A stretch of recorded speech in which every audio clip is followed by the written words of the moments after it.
take it away, feeling too good to me. Chilling all day, all in your space is where I wanna be. Here in this room, what did you do? I just can't get enough. Too caught up in your love. I've been trying to forget, but you won't let me. Something in my brain wants you. I've been hanging by myself, asking for help, but nothing seems to work on you. Yeah, you always make me feel like home. Yeah, you never leave my thoughts alone. Yeah, you're the reason I'm going out my mind. I just can't stop thinking about you.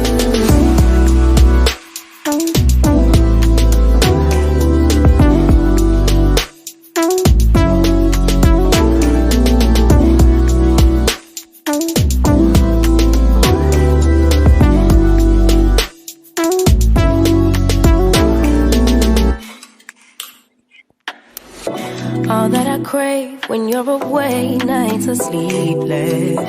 Do we need space? Yeah, maybe a break. Boy, you're my weakness. Give and we take, the love that we make, it's my favorite drug. Too caught up in your love.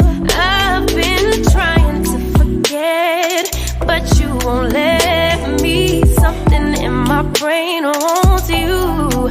I've been hanging by myself, asking for help, but nothing seems to work on you. Yeah, you always make me feel like home. Yeah, you never leave my thoughts alone. Yeah, you're the reason I'm going out my mind. I just can't stop thinking about you. You got me feeling some type of way. You make me wanna stay in all day. You're the reason I can't get out my head. I just can't stop thinking about you. I just can't stop thinking about you. I just can't stop thinking about you. I just can't stop thinking about you. I just can't stop thinking about you.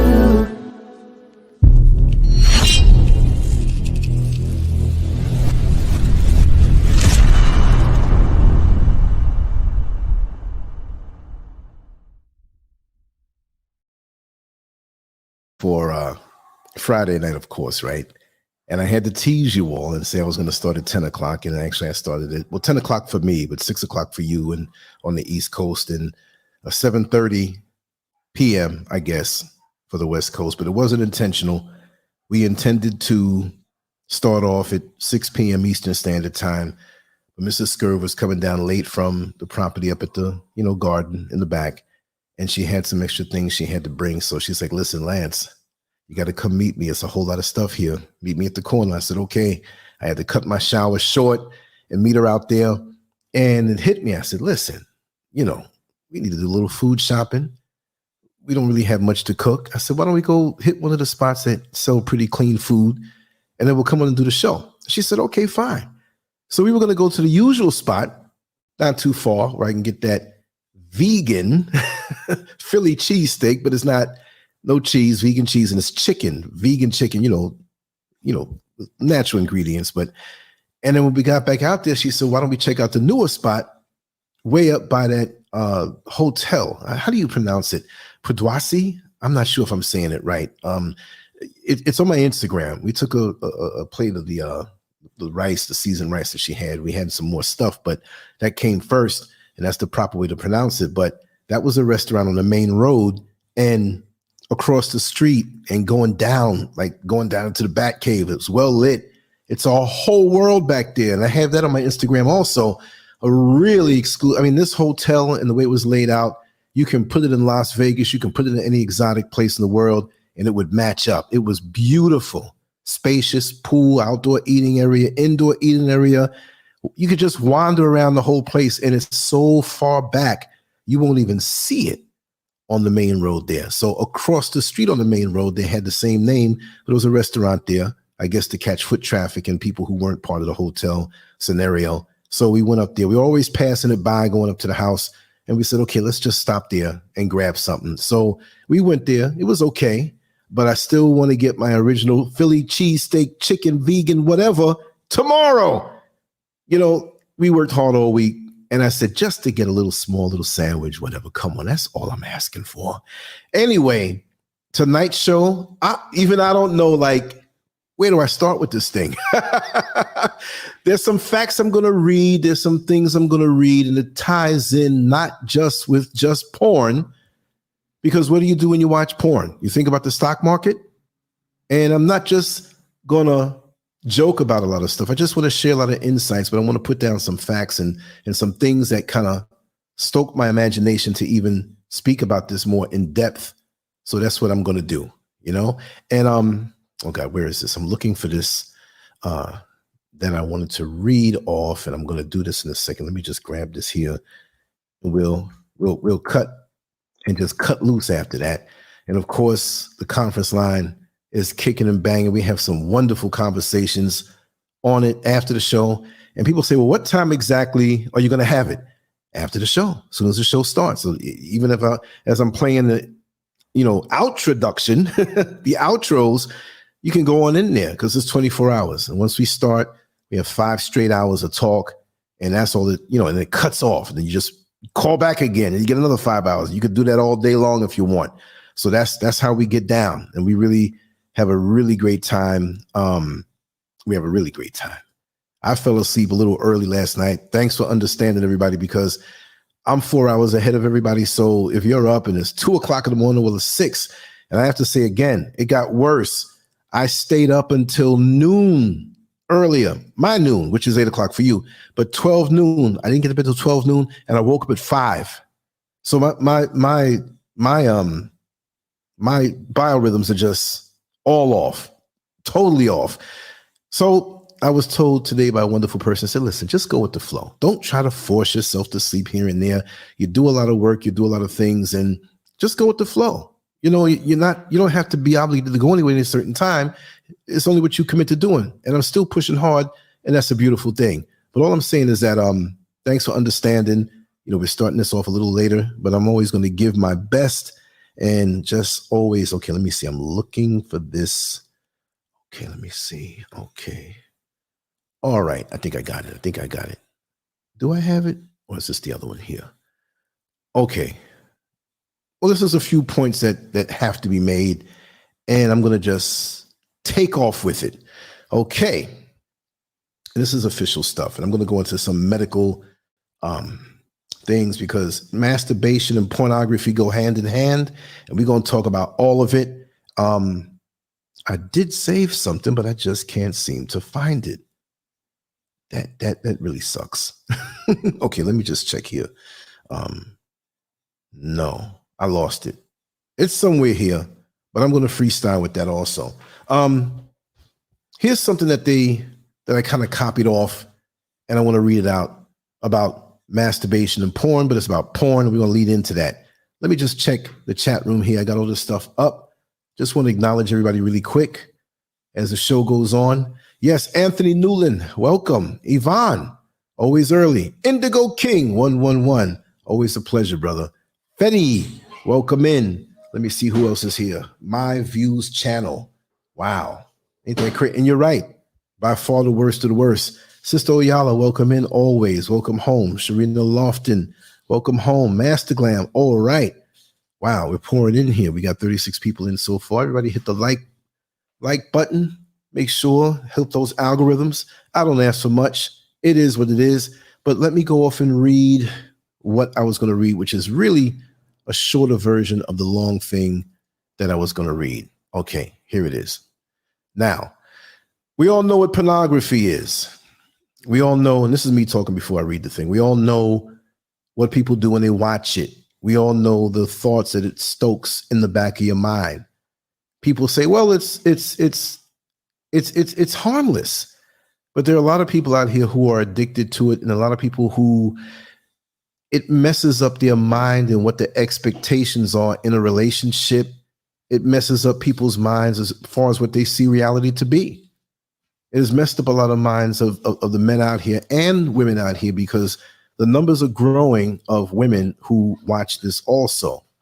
It might be dead even now. It might be where they have surpassed it. I don't know. All I know is that this is a thing that really, when children get their hands on it, it's not really good at all, because they don't have the emotional strength to deal with it. They're exposed to something they're not ready yet.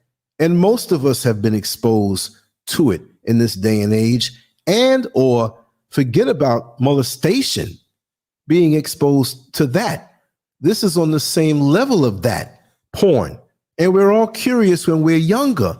But it gets into the hands of people who are younger and younger and younger, and they don't develop properly. Imagine preparing a dinner for someone, and it's 1 or 2 items are supposed to bake for an hour in the oven, but you take them out after 15 minutes. They're supposed to be in there 45 more minutes. It's not going to taste the same. It's not going to be the meal as you intended it to be. And we as human beings are so caught up in running toward pleasure and running away from pain. 2 of the most highly motivated factors in our lives. We want pleasure, but we don't want the pain. We want the pleasure, but we don't want the responsibility. We want the women, but we don't want the responsibility of the pregnancy and taking care of the woman and seeing that there's more to the woman that meets the eye. So we don't want that responsibility. So to hell with all of that. I'll just go get my little jar of Vaseline, lock the door, and jerk off. You know, I had to say something lewd. I'm not going to keep it politically correct all night. This is Friday night. We got to talk. Now, here it is. Right? These are not my words, but I'm going to read this off. And this is pretty much, so many people don't want to bring guilt to people. I'm not here to make anybody feel guilty. There's nobody here who has not done that. We've all done that. So let's get that straight. By a show of hands, if you don't agree with me, tell me in the chat room you never did it. And then after that, tell me you never had an orgasm with somebody. Just tell me you lived under a rock. You never got horny. Hell, half of us in here probably not even 24 hours away from an orgasm within the last 24 hours.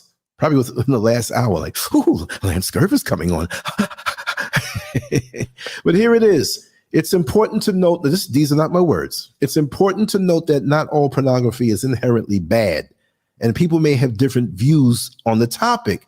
However, excessive consumption of pornography can have negative effects on some men.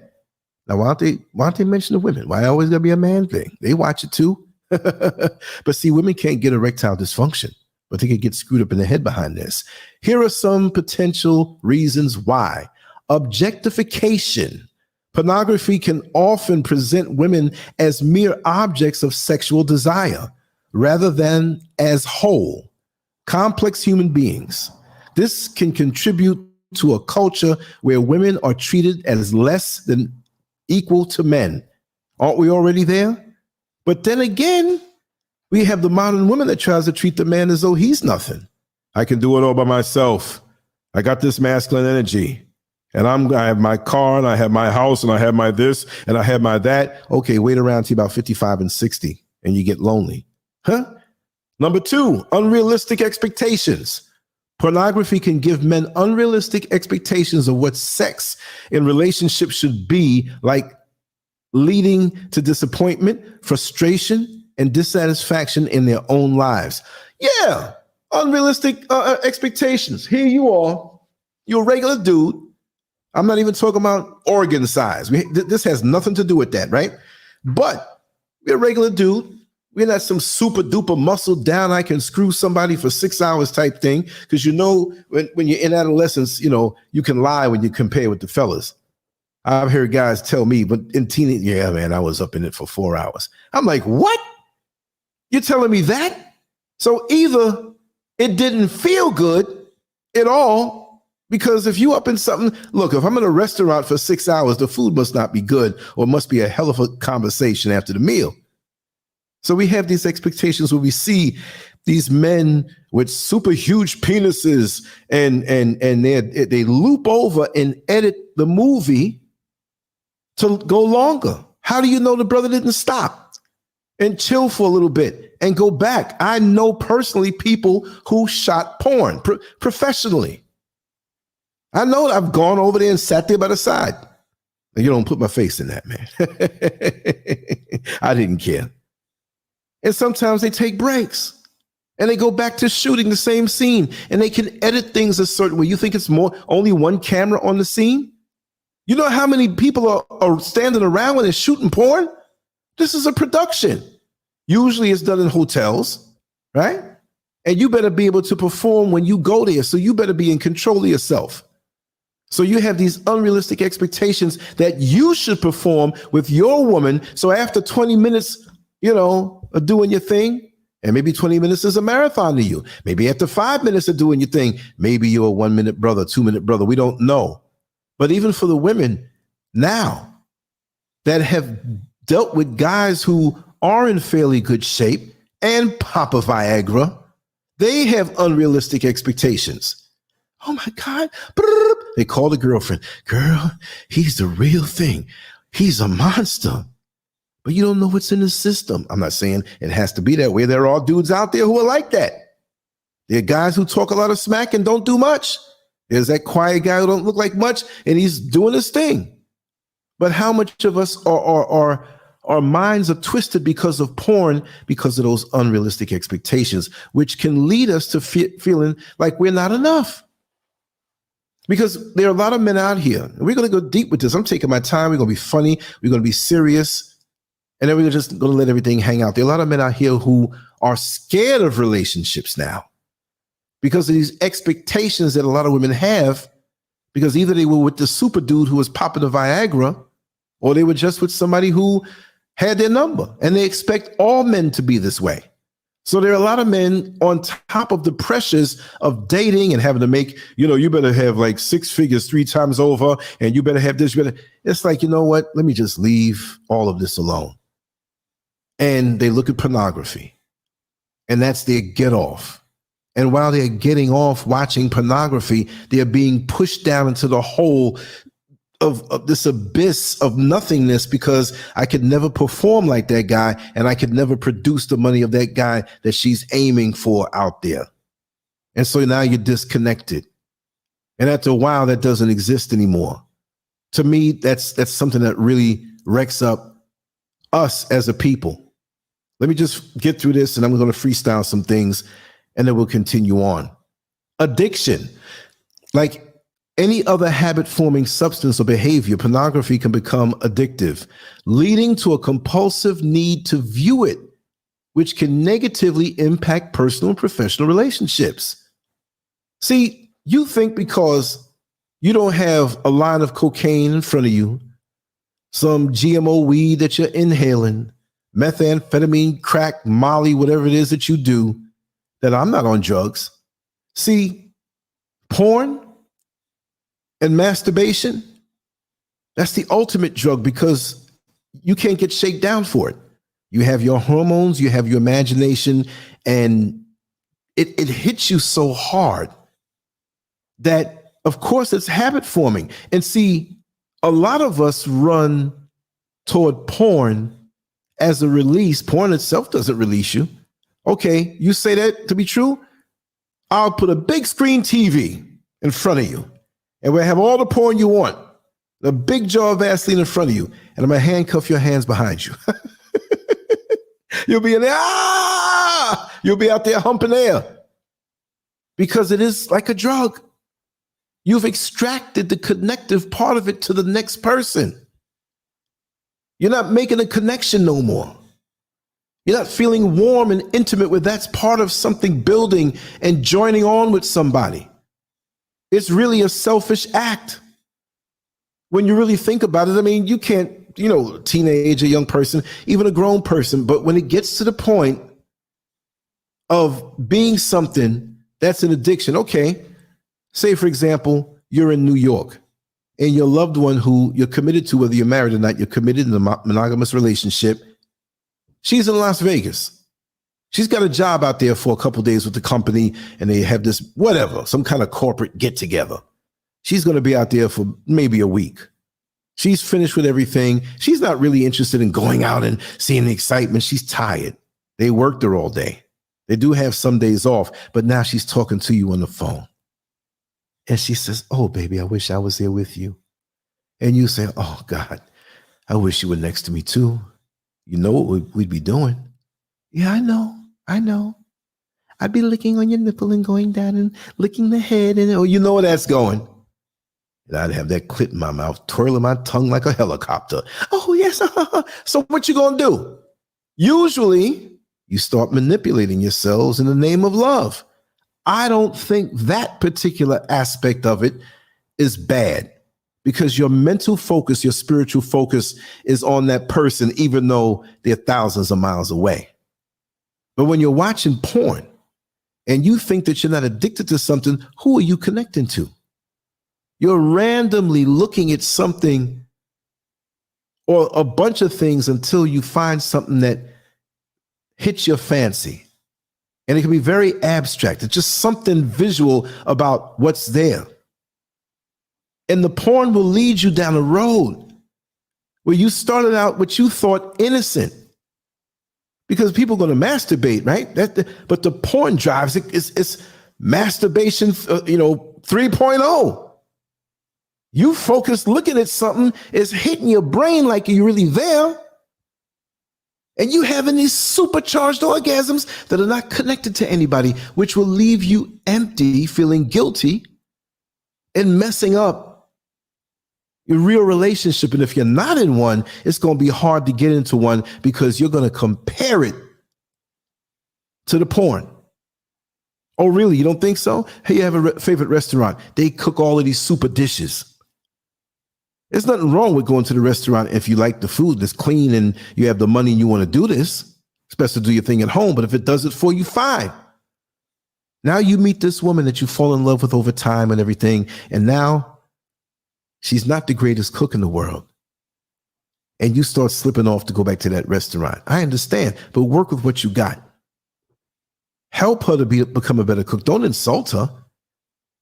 Learn with her. Don't say, oh, you're a bad cook. You don't cook like the people in the restaurant. So when you have porn in your mind and you're actually with somebody, but you got to see porn or think porn, then we got an issue. Because why can't you get off? Why can't you come? Why can't you feel good? And it's not about the end result of coming. Nobody takes a Sunday drive all day long just because you want to take a Sunday drive and come back a little tired and happily exhausted. That's a damn lie. If that's the case, take the Sunday drive, have the driver, be able to drive and look around, and you go blindfolded. You want to enjoy the journey. And see, with porn, you get right to the point. You don't have to hold back to please your lover. You don't have to take your time and be tender. There's no emotional commitment there. And people say, well, sometimes we have a little friends and stuff, and, we do our thing. We adults, we agree that we're going to have sex, we're going to be monogamous, although you do what you want. But it's not a commitment. You hang out with a guy, and I'm seeing you for sex, but you're not having sex with him. It's okay. No, it's not okay, because you know what? I don't care if you find a woman who is 4'7". No shade to the shorter people, because I had a midget or two in my life. Okay, blew my mind. Didn't have to get down on their knees. They stood up on their tippy toes. I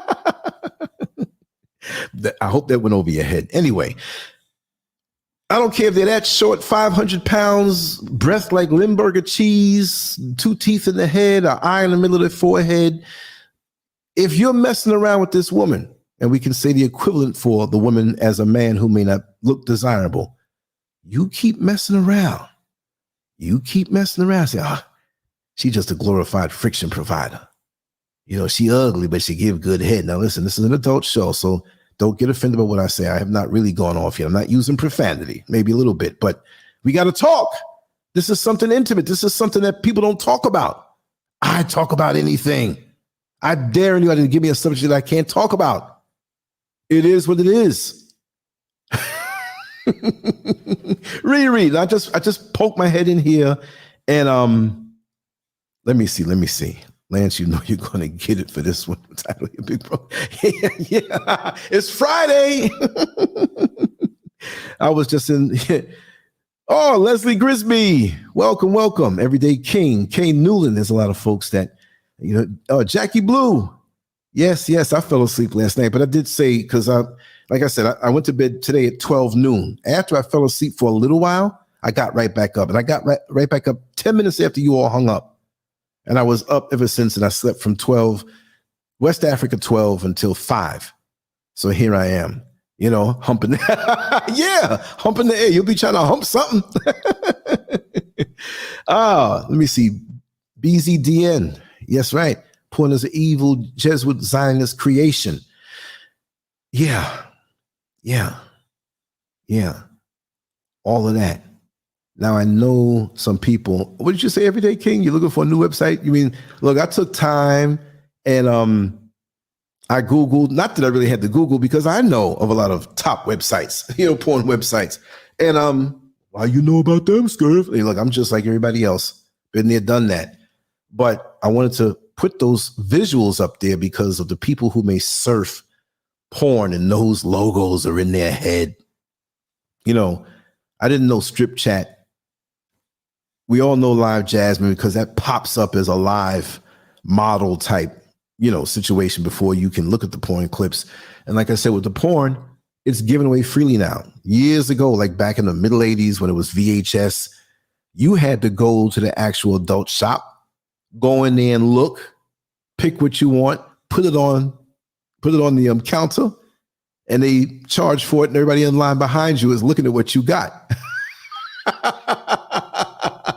Let me tell you a little story. You know, I always interlace our shows with little stories, you know?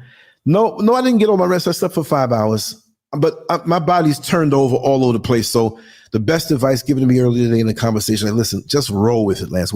If you want to lay down, lay down. If you want to get up, get up. I'm trying to make myself like, I have to get up at this time and go to bed at this time. If I have something to do, I'm going to do it. But hey, I'm just going to roll with it, you know? So when Mrs. Scurv came in, I had to meet her to bring some extra stuff that she took in from the garden up there. And we decided to go out and get something to eat. And that's what made me push the show back a little bit. So although I'll always say 6 o'clock Eastern Standard Time, with 4 hours difference, I always say 10. It's 6 for Eastern Standard Time. It may fluctuate if there's something that maybe, I'm not going to freak out. Oh my God, I got to tear and get down there. Let me just, you know, speed up, go. No. We'll for the most part, during the week, it won't be any big changes. But this was Friday and she stayed up there a little longer. She got up like a trooper and did what she had to do. So we got more stuff going on up there this week.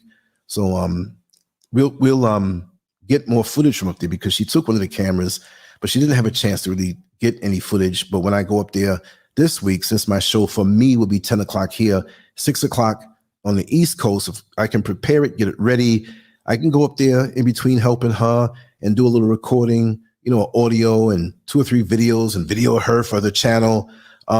That'll work out where we get more content. You know what I mean? Then come on in, rest a little bit and do my show, my 6 o'clock East Coast time, which is 10 o'clock for me, and then go, you know, talk a little bit and then go to bed. But I probably won't be jumping up as early and going up there with her. I'll probably sleep a little longer and end up going to like 10, 11, whatever. Just so and getting the sun and getting out will be better for me too, because I don't really get no sun these last few days. But going back to what I was saying, and let me find where I left off. Okay, we were speaking about it being an addiction. And yes, it is. It's just that you don't have any drug paraphernalia in your hand unless you can consider your penis or your clitoris as drug paraphernalia. You have your hormones and you have your imagination. And it takes over our mind. It's very strong. It is like I'm going to say this, but I never did crack. I'm just saying this to say it. It's like a hit of crack, which that's something I've never, you know, but I bet you more people are masturbating and watching porn than doing crack. I bet you that. Well, we might have a crackhead calling, hey man, ain't nothing like masturbating, watching porn and smoking crack. I can't even speak to that. I don't know nothing about that. The last one here on this list, mental health issues. Men who consume a lot of pornography may be at a higher risk of experiencing mental health issues such as depression, anxiety, and low self-esteem. Of course. And the low self-esteem comes from, there's a lot of guilt from doing that. And it's not surface guilt. It's like, phew, I was tired.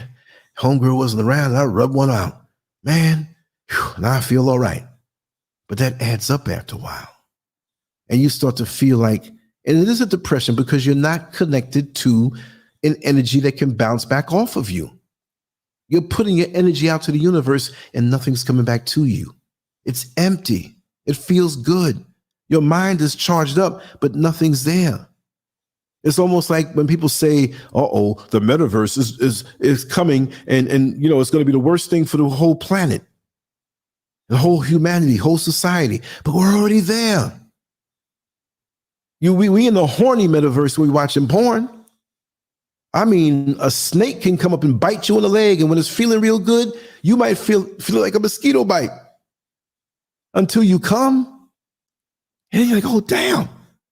Case in point, when you were younger, maybe older, and you were sneaking it, and you were over this girl's house, or she was over by you, but you knew that there was adults in the house that wouldn't agree with what you were doing. They might have been getting ready to go to sleep, and you're going to sneak some. So you go down to the basement that's not even finished, but there's an old rug over there. And you in a missionary position. You on top of her. And you got that situation where you're ready to run because, you know, either you keep your pants around your ankles or you take one leg out and she has a dress on. So as soon as you hear that creak at the top step and you know somebody's coming down, boy, you scatter. But when you're getting it, I'm not even trying to be lewd. I'm telling you, when you're getting it and them knees are rubbing on that rug and it's hurting, but the pleasure's so good, it takes over your brain and it numbs you to everything else. You become oblivious to all other pain and all other things. And then when you're done, you're like, man, my knees are bloody. What the hell? And now everything goes back to normal. So now you got happy balls because you had an orgasm and they're throbbing happy in unison with your heartbeat. Boom, boom, boom, boom, boom, boom. And you feeling good that way, but your knees are torn up. And now you're sneaking out of the house with Band-Aids on your knees. That's jacked up. And that's all you can think about. Is it worth it? But yes, it's true. It warps your sense of reality. And here's the last part of what's there. It's important to note that not all men who consume pornography will experience these negative effects. Whether they have the Jewish mafia show up at their door, don't say it's bad. You better put this good part in there. And some may not experience any negative effects at all. However, it's worth being aware of the potential risk and making informed decisions about consumption. It's true. But a lot of people don't understand that. So I'm going to go off and rant after looking at another thing here. We just move my microphone over and I'm going to come back and peek at the chat room if anybody has anything they want to say. And I'm going to allow others to come on in, you know, eventually. And if you want to say something, well, you know, Everyday King, like you said, masturbation, because I put it up as porn, but I'm speaking about masturbation because, again, it's not like people, let me just watch porn and just, it's usually because they want to get off, and some people watch it just to watch it, but eventually, what do you think? I mean, if you're looking at the menu at the restaurant, you're not thinking about going and playing golf. You go in the restaurant, can I see your menu, please? Oh, what a wonderful menu. You go hand it to them and go, let's go for a run. Let's go play some golf. No, you're thinking about more than that. But porn supercharges masturbation. Yeah.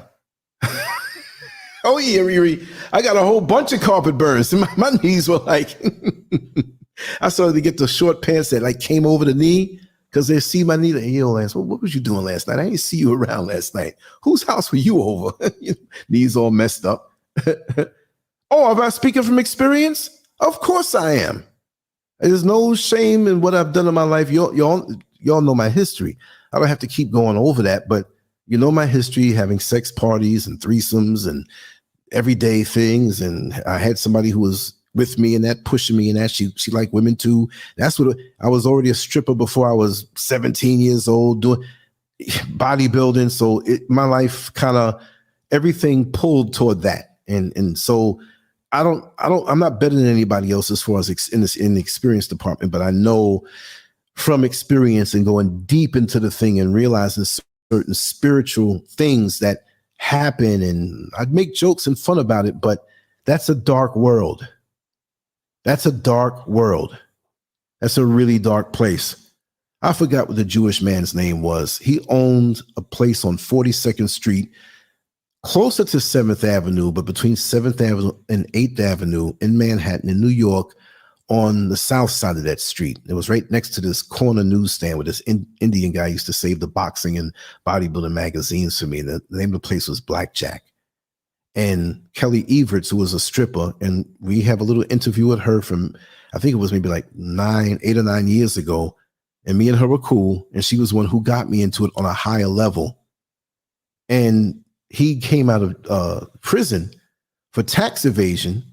And he was having a big thingamajig up at his place in Westchester, right?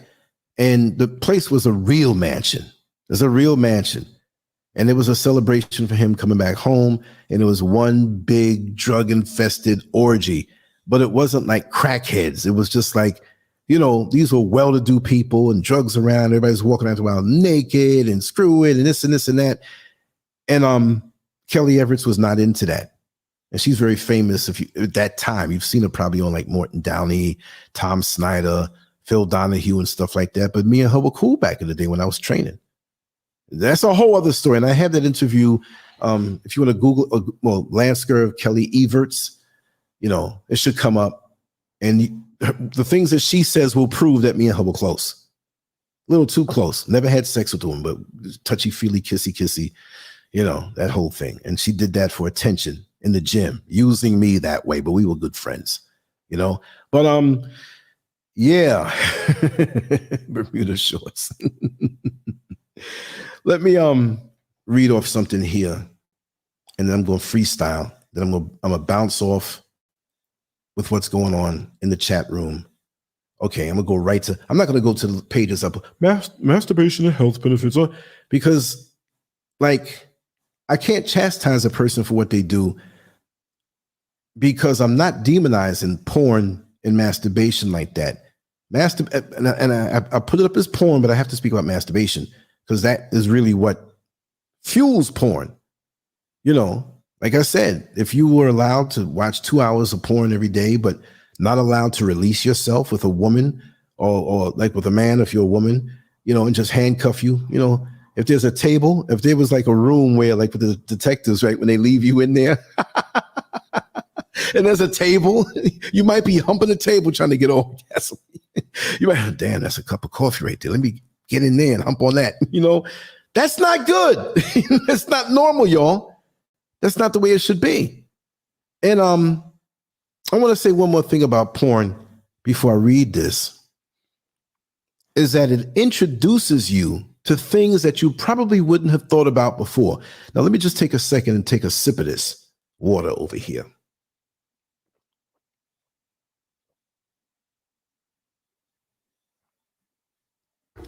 Seems like I'm getting better with this cold. I mean, I was coughing really bad like 2 hours ago, sneezing here and there. And you know, when colds leave you and never says, hey, it's been good effing up your life, I'm going to leave now. It just slips off and you think it's still there.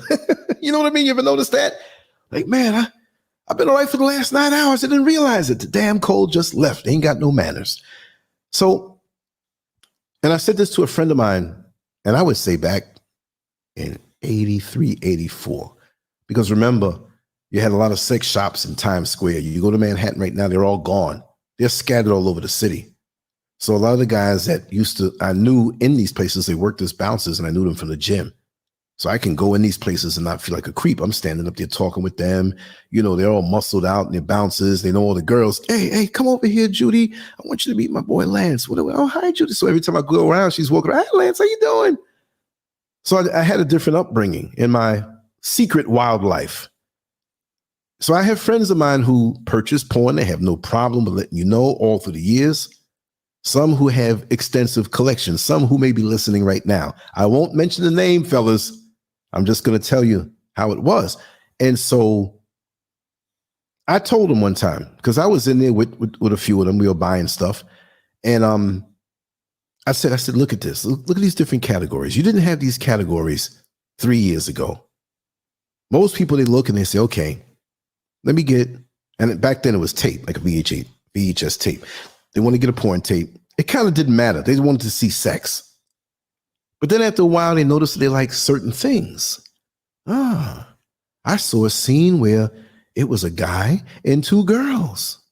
Women. I don't mean girls. I say girls just to say women, but nothing under 18. We ain't talking like that here. And so we know that with most men who are out there sowing their oats, they want to experience something like that. I understand that. But then after that, it's like things can get bizarre, because every time you find something behind the closed door that you didn't know about, it wasn't aware about, once you see this in porn, these things get in your head, and then to get the same thrill, you got to find something else. And so there's nothing wrong with certain things that you think if you think them on your own, but when it's porn driven and you can't match that bad boy in real life, we got a problem, because the craving is not going to go away. You see what I mean? Because now you done got, I'm not going to say advanced, like it's something good, right? But you're going to get so far off in your kink that you're past the point of no return. And you may either go pay somebody to do this, which will lead you into depression, because you know they're not really into it like you. And goody for you if you find somebody who's into the same kink that you're into. But then now when you try to get into a well-rounded relationship and you have all these things in your head, it's hard to get rid of those things that are in your head, whether you experience them or not. And lots of times when you finally experience some of the kinks that you have developed in your head, they don't match up to the porn. The porn's too perfect. No, it's not. It's just that it doesn't have a need for you to be involved. You can sit there and stroke yourself and your face just as twisted and gnarled up all you want, but nobody's going to see you. You see what I mean? You can be yourself. You can look at the parts and run certain parts back over and over, no matter what it was. And it may be something abstract. Seriously. And then you meet this person who, they may have their kinks too, but they're pretty much level-headed. But you have gone and taken yourself so far off the mark. And what the world may say is a freak. Let me tell you something. There's very few freaks in this world. There are a lot of misled people, but there are very few people who are really connoisseurs of the very thing they are into. I can spot that a mile away. So a lot of people play freak. When you become that all the way, there ain't no turning back. You better find somebody to get down with of a like mind. There ain't nothing to play with. So now you have your matrimonial situation, your marriage bed. Hopefully you've discussed things before you even took it that far. Because if you haven't, that marriage ain't gonna last. Because she's gonna find herself in the bed lonely by herself. And you're gonna be somewhere in a locked room jerking off. Babe, we just bought that Vaseline 3 days ago. It's a family size. And I see your big finger marks in there and it's all gone. What's going on? Now, if she got to come to him and ask that, she's daggone stupid. She should know what's going on. You know, Vaseline on the mice, the computer mouse, keyboards all slicked up. I have a friend of mine, went over his house. He didn't clean nothing up. I'm like, yo, man, what you been doing, man? Oh, you know what I've been doing, man. You know, I mean, most people I know, they cool about it. But it will take you so far. Again, I don't want to use that word advanced, but I'm just going to say in your kink, you're advanced and you get up with somebody who can't match with you, who doesn't understand what it is. And there are people out there who do. So if you, on your sexual journey, have your sex play, your private one-on-one sex play, go for it. Because you know what? You're bouncing energy off of another human being, and the energy is not lost. I don't know how to explain it, but there's no way you can play catch in the park by yourself. To throw the ball and run over there, you ain't running that quick, play catch. It's like playing catch. It's something that builds with that. There's a bond that's built with that. You don't go down to the lake if you live in the country and have to fill up a bucket of water. But before you get down there, let me put some holes in the bottom. So by the time you get halfway up the hill to get back, the water's gone. You see what I mean? That's what porn and masturbation will do to you. And it will take your mind so far gone that after a while, you'll come to the realization that you won't even find anybody that would understand your kinks or even want to get, because it's so damn customized. And because of that, I'll tell you, I know people who are so specific with what they like. I've asked them, do you really need a woman? You know what I mean? I'm not saying go with a man. I'm just saying, do you really need somebody to participate with you, man? Because that's a lot of hoops to jump from. And I've known men who, with their specific kinks, it's so cemented from what they've seen in the porn world and their masturbation indulgences, which actually cements it in your mind. You know, when you're driving around town, you're a young guy, you might be 20, 21 years old. And I don't know when you first started driving, it might have been 18, 19. But there's that alleyway where, you and some girl pulled over and you did something. It's high up in the day, got your mom in the car, y'all shopping. And when you look over there, I remember. That's that bing. It goes in, bing. Little things that bing, and it reminds you. You don't say nothing. You wouldn't dare say, oh, yeah, Mom, I was over there a couple weeks ago in that alleyway eating a Sally out. You know what I mean? No, you're not going to say that. But it hits you. You don't forget. Your mind gets tied up. So these guys that I've known that are so caught up in it where, yes, you have to wear this particular short mini skirt and you have to have this particular push-up bar. But I like to see nipples, but not on the whole nipple, just the brown parts. And I like the lipstick, yes, and have a lot of lipstick so I can see it on my dick a little bit. Yes, oh, just like that. And look, it's wild, but one of my kinks personally, and I'll tell you, you all know I'm going to tell one of them. I've told it before, right? When receiving oral sex, when a woman wears glasses, for me, it feels 10% better. I don't know why. I don't know why. Let's just make it symbolic. This has been down to the years. One girl years ago, I don't have much time to do this. I got to get out. I said, let me get them glasses so you can come faster. I told you this is going to be an adult show. We can talk adult and we can laugh at the same time. See, we all have things. Those are the advanced, abstract things, whether you watch porn or not. We have reasons why we get turned on. And also, let's remove porn from the situation. Yeah, you're right. I'm peeking. I see over there laughing at y'all. Matthew White says, porn is extremely brainwashing to the point where most men look for a woman that does porn-like activities. Exactly. But remember, on the flip side, we have a lot of young girls. And I do mean young girls who are underage, who might be active with other underage boys and hopefully not any older men, but they have learned to do porn-like things to entice the men who they feel that, well, this is what he wants. Let me do this. You see what I mean? Come on. Right? He says, come on. Humping air. Exactly. Yeah. Look at J-Dub. He got all the websites. For real. I did my work. I said, listen, I ain't going to just throw up no half-naked picture. And I could have done better, but I put that Vaseline right in the middle. I put the little happy sperms down there with the glasses floating around. I made sure I proved the point. I do think it's very busy. I like to have impact with, I'm a minimalist with my banners. It's a bit much. But for this one, I had to do that because guess what? When you go down to the red light district or where they have all the topless bars and the adult sites, depending on what city you live in, if it's a hick town, it's not going to be that way. It's all this lights and stimulation, like Las Vegas. Times Square was like Las Vegas. When they still lit up like that, there's all these sex shops. And growing up and exploring these places. Remember, look, and I'm not even saying this, it's not even a brag thing because most men would be embarrassed to say it, but I've hung out with friends of mine. We'll go here, let's see let's see what's inside that one. We did regular things. We went to movies. We walked up and down all through Manhattan and had fun. But when we got around those parts, you know what I mean? We got nosy. And I got some funny stories about all of that. And it wasn't like we did this every single day. No.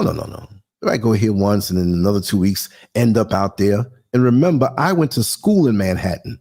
So it wasn't hard for me to leave from 2nd Avenue and 57th Street where the High School of Art and Design was with a few of my friends. And lots of times we didn't want to really tote all of those books back.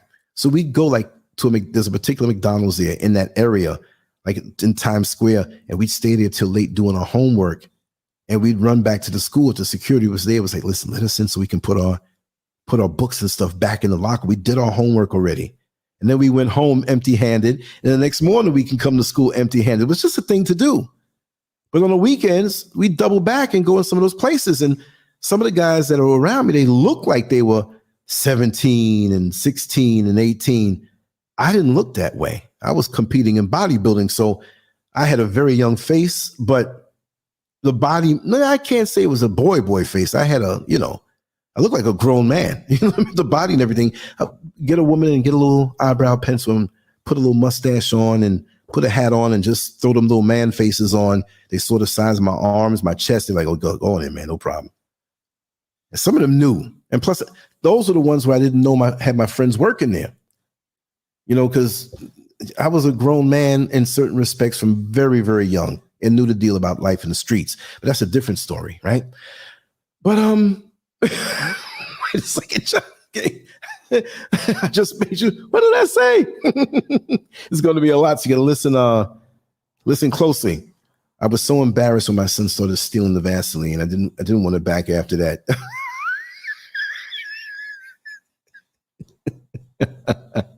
I could hear you in your voice saying that too. If you want to piss somebody off, get some sand or some and sprinkle it in the Vaseline. I guarantee they'll never use it again. It'll be like sandpaper. They'll stop. Yeah, we're gonna continue talking, but yeah, it can ruin you that way, and there's no coming back because it will mess up your thoughts. Let me just read through this, and I want to talk about the spiritual aspect of it afterward now. Symptoms of masturbation addiction. And this is based on the fact that you're watching porn also. It's not like, you have access to porn and you say, oh, let me just, watch the Disney Channel and jerk off. It doesn't work that way. No, maybe you're a pedophile, you do that. So that ain't me. So let me pull that back. Nobody does that unless you got to have something wrong with you do that. Symptoms of masturbation addiction. While engaging in masturbation regularly does not necessarily mean that you have a problem, any of the following could signify that it's time to reach out for help. Masturbation takes up a lot of your time. Your personal or work life is suffering because of masturbation. You choose masturbation over in-person activities, going home instead of staying out, staying at a party, choosing to be alone instead of with a partner. You find yourself engaging in masturbation in public or in places where you'd rather not. Public restroom. Yeah, that's kind of, there's a lot of dudes out there doing that. You're masturbating when you don't feel like it or when you're not aroused. That's like you force yourself to do it. Like it's mandatory to do it. And you do it just to get a cum. You do it, you're not doing it like, damn, I'm so aroused and I just finished talking to my lady. I'm going to call her back on the phone. Not one of those things where it's like spilling over, but you're drained and tired. And, I've seen that when I used to work in the jail because and I'm not sitting here like the masturbation cop. Aha, you can't jerk off. No, but you're in there every 30 minutes. You have to check into the cells. You don't have to open the doors. You have to just make sure the guys are alive. They're breathing. Sometimes they're asleep. You don't want to roll the doors. They might be on medication, but you see them breathing. You stand there for a second. You see their stomach, the chest moving up and down. It's okay. He's all right. He's alive. You just want to make sure that they're alive.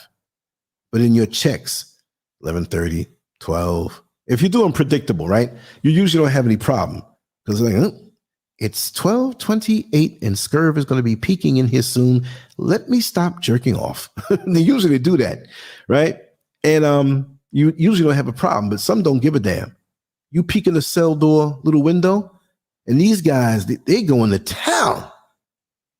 And they do it so much that one guy was telling me, oh, man, I'm all messed up. I said, what happened? Man, I jerked off 3 times a day. I said, man, that's too much information. Yeah, but what do you do when you ain't got no more coming you? You're drained, but mentally you're horny. I said, that's the closest thing to a type of hell that you'd ever want to think of. Then you got some other issues that you need to deal with, brother, if you're doing it like that. I don't see people go to the gun range and, they have their ammo and they're shooting at the target. And after the ammo's done, they don't have any more money to buy. They just sit there, click, click, click, click, click, click, click, click, click, click, click, click. Something, if you're doing that, you got a problem. You got a big problem. You masturbate to cope with negative emotions. So that's not even sexual. You want the temporary release because it feels good, but even still, when it's not anything to do with your partner or even arousal, pure arousal, which really you have that when you're more younger, when you masturbate. Because when you get older, there are all these other thoughts, emotions, and feelings that are tied to it. Are you doing this because you want to do this because you're aroused and you need release and you want the experience? Or are you doing this because you might get fired in the next week on your job? You know what I mean? Now, maybe masturbation might come in handy. Then you like, I'm going to go to the supervisor's office when he's not there, and at lunch, I'm going to jerk off all over his desk. I don't know. I wouldn't suggest that. They'd be like, oh, let's see whose DNA is this. You find yourself guilty or upset during or after masturbating. That's got to be terrible. During or after, you're feeling guilty. You're sitting here, oh man, this feels good, but I'm a rotten person. I'm just no good. It doesn't. You need help.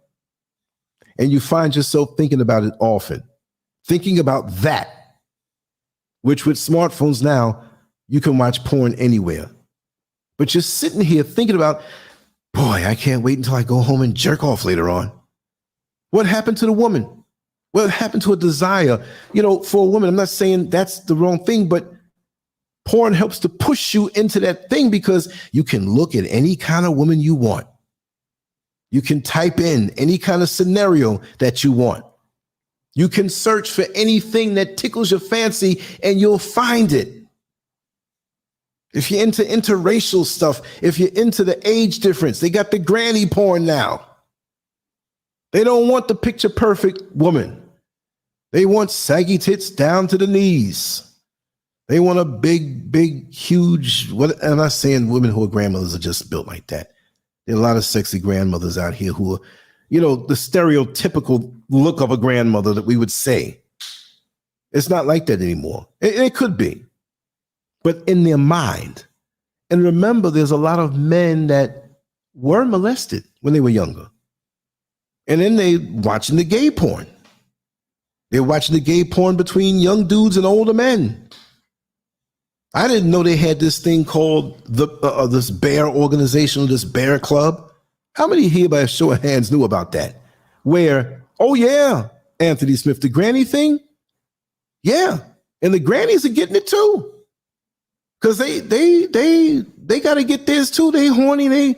I've been hit on a lot by what? Shoot. What?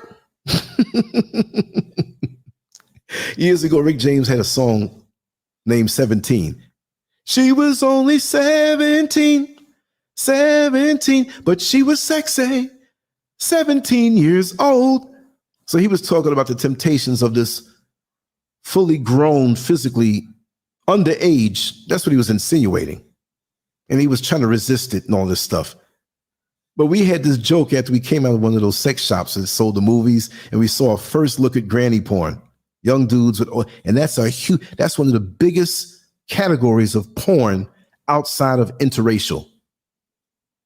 And in America, they had a heat map.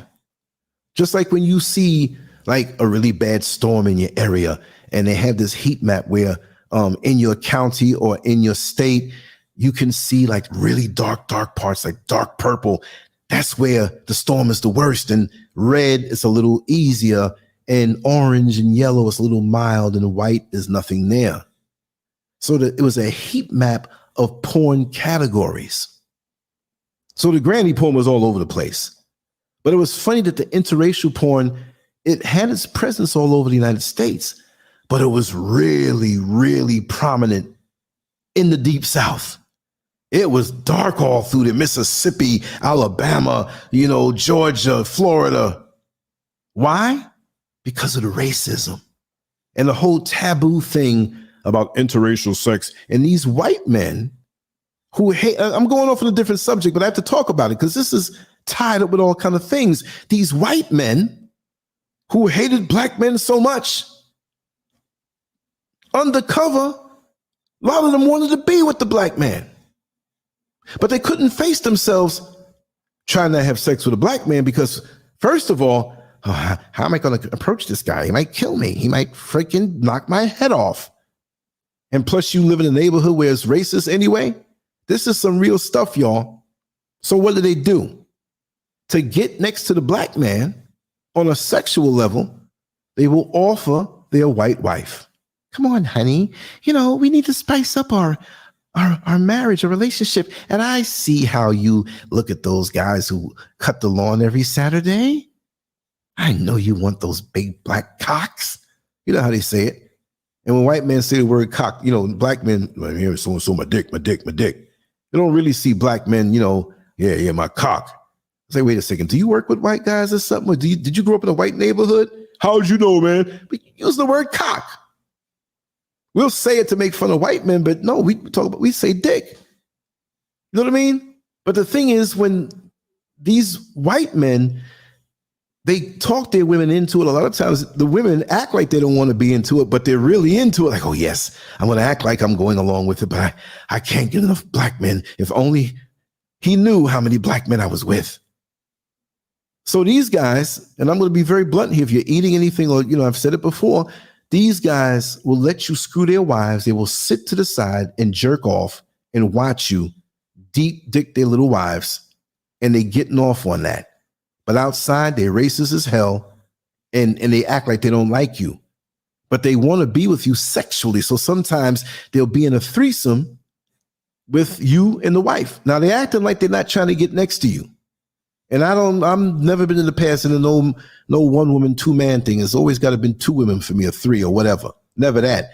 I'm not feeling good about to have no orgasm and some white man's hairy knee is touching mine. It ain't happening. I don't even want you in the room, buddy. You know what I mean? So I'm speaking on the old sexual gangster stuff that I used to do.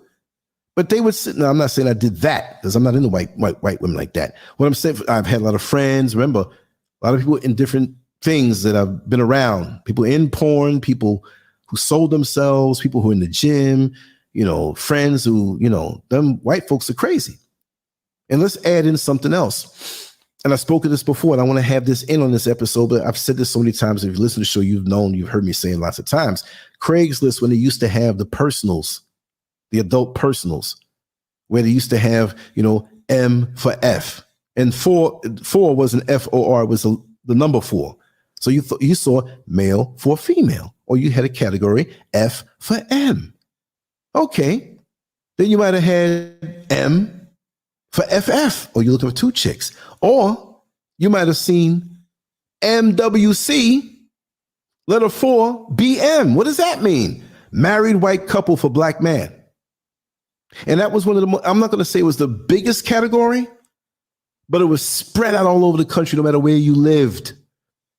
And people didn't believe me. And during the show, I said, listen, they don't have those personals there no more. I said, go on right now. And wherever you live, go into that city or that area or that town, go into the personals, the adult personals, and look at that category. That one right there, married white couple for black male. There's a black dude who was like in West Virginia, way out somewhere somewhere out in the sticks. And he found 3 ads for that type of activity. And that was a town where everybody knew everybody by name, first name, last name. He was like, Lance, you're messing my head up, man. You're messing my head up. I'm like, that's the way it is.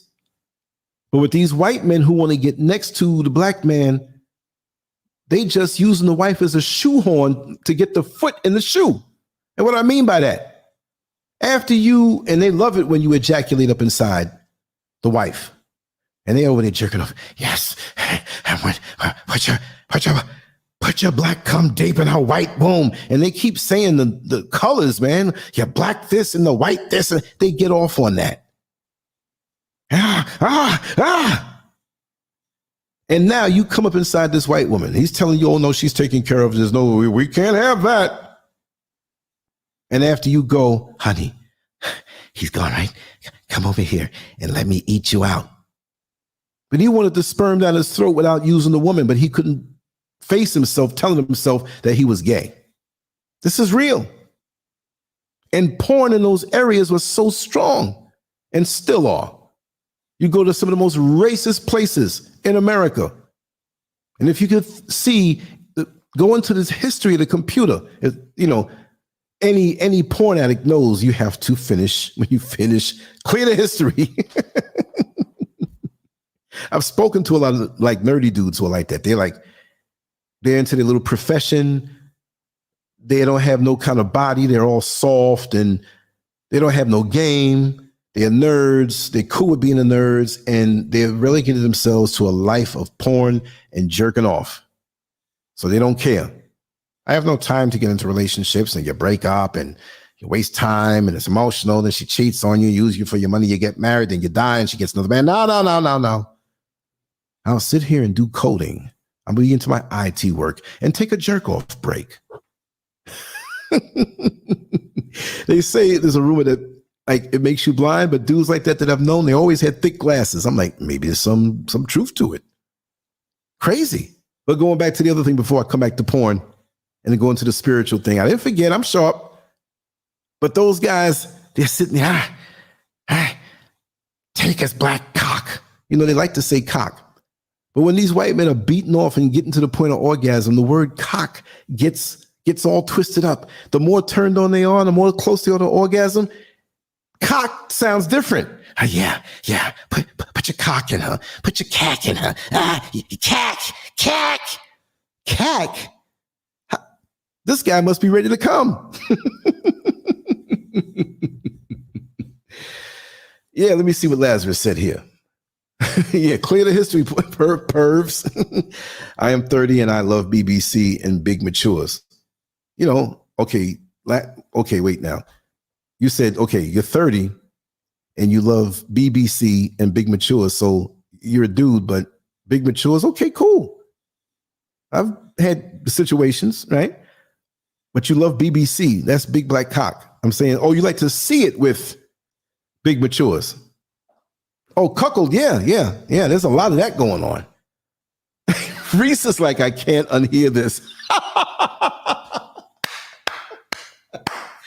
Reese, you always have something to say that's straight up funny. But what I'm glad is that you still all respect me and love me and know that I've had my experiences and I've come out. I'm slipping now. I came out not unscathed, but with a stable sense of mind, because I'm not supposed to be stable. I'm not supposed to be any of that. I'm supposed to be twisted. I'm supposed to be some weirdo. Not really. I've never been, but I know how to handle situations. And maybe that's my job to, come out of those things unscathed to a point to be able to talk about it and laugh about it. Because there are a lot of men who are like so hung up they can't talk about, anything like that. Hope Rice, the only Rice I F's with. Oh, you've been missing it, Hope. I've been saying it. Anthony Smith says, black women, I'm assuming, B women can run this world with a mean pimp game, smack them like powder. Well, the black woman does have that power, and it's a creator given thing. But if they decide to lower the vibration on that level, they can rule it. They rule that world anyway. They rule that world anyway, especially with bondage and domination and S&M. They rule that world. A black woman with confidence and whatever, and she doesn't have to give nothing up. She'll smack you around and, you know, cuss you out and, you know, say the worst things to you. You know what I mean? Like, again, I admit, you know, when I ran into these people, man, wasn't nothing sexual. I mean, it was, but, you know, this dude wanted me to smack up his wife and smack him up, cuss him out. I'm like, yeah, okay. I didn't want to do it to the sister because they were together, but, you know, it was a white man. Really? You gonna pay me to smack you and you're a white man? Man, I went into Farrakhan mode so fast. You white devils, everywhere you go, you have gone to that part of the world and messed it up. You are not worthy to be here. And let me tell you, the God of our world is going to come back and there will be a chastisement. But until then, pow! I'm going to smack your little dick white ass down. Yes, yes, yes. He's rubbing himself. And keep that stuff over there. I'm going to make your wife put in her mouth right in front of you. I'm going to touch places in your wife so deep, you damn devil, and you going to watch. Because she'd never been touched this deep. See how she's moaning? What good are you? I talk the talk. You know what I mean? So, envelope with $500 in it, and it's okay. Would you like to see me next week? I can put his name out there in his wife. They were older though. You know what I mean? But yeah, I've been around a little bit here and there. But porn brings these things to the surface. Let's talk about the spiritual aspect of it, right? Sharon Johnson is here. She's on Facebook. Sharon, come on over to YouTube if you want to see the full chat room, because my Facebook is like a dry desert. Nobody really, I'll do a show, it'll be one person on there. And then people will look afterward like, oh, it's just one person. They'll look at the show, but, you know, so come to YouTube on LanceScurv if you want to, but it may not be, you know, and the other people don't see you. I just highlighted you on the screen so they can see you, but they won't see that, right? I got Hope laughing. I got to keep her laughing now. Yeah, but on a serious note, okay, let me see something here. A nice long comment. I can't pass that one. Riri, remember back in the day when Luke Skywalker had a talk show with random women around the room having sex? Lil' Kim was a guest. All the raw ish she talked, she cowered over like a mouse. I was like, yeah. See, people talk the talk. People talk the talk. And there's nothing to prove. First of all, number one, as adults, if we feel we have to prove something to somebody, there's something wrong with us. And to prove how many women. I've talked about these things because we had subjects on it. It's my background. And it's not like my background, like that's all I did. Like, here's my sexual resume. We all have things we've done. We don't have to put it out in the street like that. But doing what I do and explaining certain things, I'll get this kind of question if I didn't say what it was. Oh, how do you know? Do you have experience? So the folks who are here regular know. But then there may be 10 people, 5 people who don't know. So I hate to even be redundant and keep saying certain things over. But all those experiences I've had, so it doesn't shock me. And see, what happens is when you meet people who are the real undercover people who are pursuing things on a super duper porn level, because you have people in porn who will do things for money, but they don't live that life outside. Like, you know, this is what messes the heads up of men.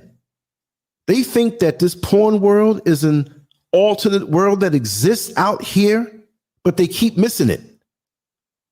So if a woman walks down the street and, you know, sometimes buttons pop open and maybe, you know, she has a bra that pushes the girls up, but one of the buttons pop off or whatever, and he sees this and he's all, and I have a term I use, all porned up, meaning that your mind is looking for this alternative world that you see in porn. It's there. I'm going to find it, or I can just whip out my dick. in the Walmart checkout line, and the lady in front will get down on the knees and suck me off right there before I pay. I know it. I'm going to find it. And when they don't see it, they come home and get a re-up. You know, re-up when you're selling drugs, dope. You out of it now. You got to go to your man, your contact and re-up. Well, you got to re-up. And then you see these women and you think, are they like this?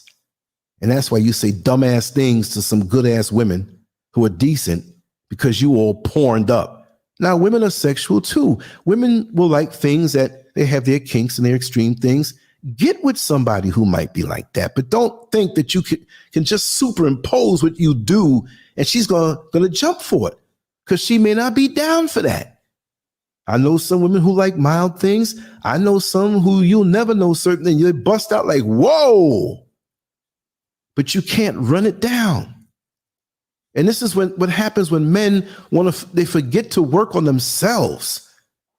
Make yourself more attractive, not in just your physical, but your conversation, well-rounded, because we all have genitals, we all have imaginations, and we all have hormones.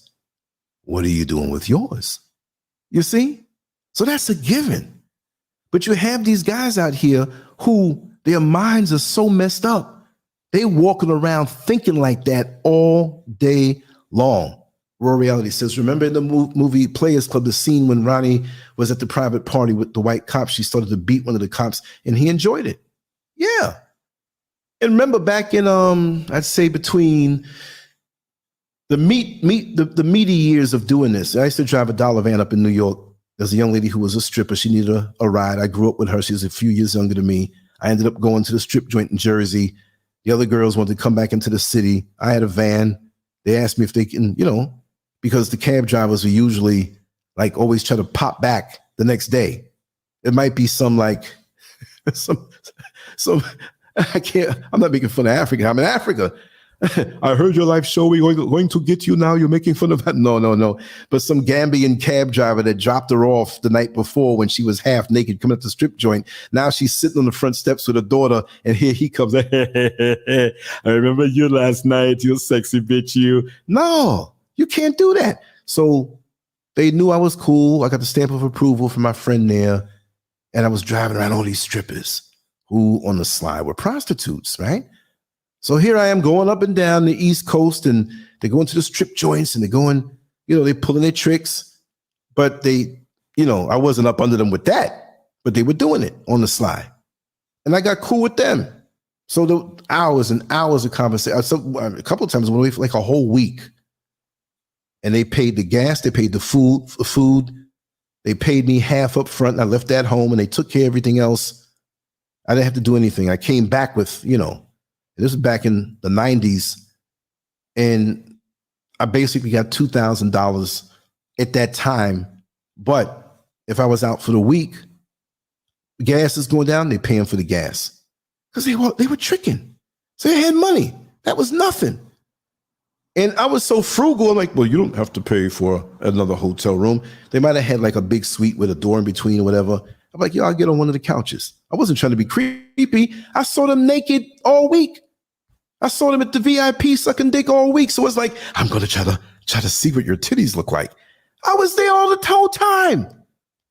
So I have enough real life situations where I was in that alternative world that these dudes want to be in. So now at my ripe old age of 60, I'm so cool around women in public that a lot of times they find it easy to talk to me because they don't see that hunger in my eye. No, I'm cool. If you want to walk naked in front of me, go ahead. I might draw you. That old pervert white man. I'm going to pull out my cock. Cool it, brother. You know what I mean? But there's all of that is, when people open up to their true sexual sides, it's, it could be funny. It could really be funny because we, in society, we try to remove ourselves from any semblance of anything sexual, especially the dudes that are like deep into the masturbation, deep into the porn. They cover yourself, keep yourself a certain way. And many women out here, no need for them to, You know, and let me tell you something. Freak to me is like a fake word because it's a one size fits all word. We're all sexual and we all have our kinks. Get over it if you can't understand that. Right? But I hate to use the word freak, but there are some people out here that you would never know who are so deep into what they do on an organic level, not on a porn driven level. And they will blow your mind. Have you running up their house 4 a.m? No more.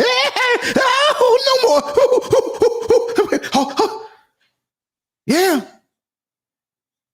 Yeah. I ain't gonna tell too much of my stuff, but I was hanging out with this lady.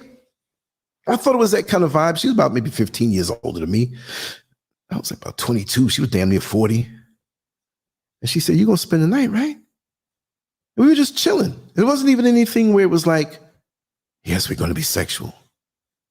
So we're chilling in the living room. She just breaks out with some porn. All right, I already know where this is going. So she just broke out. All of a sudden, you know, I'm watching it and I'm half asleep. We're both sitting on the couch, not right up on each other. All of a sudden, I heard like, what the hell is that? I don't know why I looked the other way. I thought it was like surround sound or something. I'll never forget it. She was slumped back in the couch. I looked down and I saw her little skirt up. She watching the porn, going to town with her hand. And it was already like moist. But what cracked me up, that wasn't funny because me and her did what we did later on, but her feet were tippy-toed on the floor like a ballerina dancer, and the heels were like touching. And I'm thinking about Michael Jackson with his feet up on the toes, and I don't know. I started laughing, yo. You think this is funny? You think, all right, you're laughing at me. By the time that evening into the morning was over, I was dead. Put it on me. Anyway, this is an adult show. Let me say again, right? Okay. Yeah, suck you off. No, y'all always catches those. No, for real. And it's cool. You know, you punch me, I'll punch you back. I eat you out on the spot. Don't care who sees either. But again, like I said, it's on a spiritual level with porn, getting back to that. It kind of far removes you from that emotional thing. It diminishes you that way. I'm not saying if you just do something every now and then, but when you deep in it, because I know dudes who porn is their religion. Porn is their religion. They spend hours a day surfing through porn to see the new scenario that they can jerk off to that night that fits their fancy.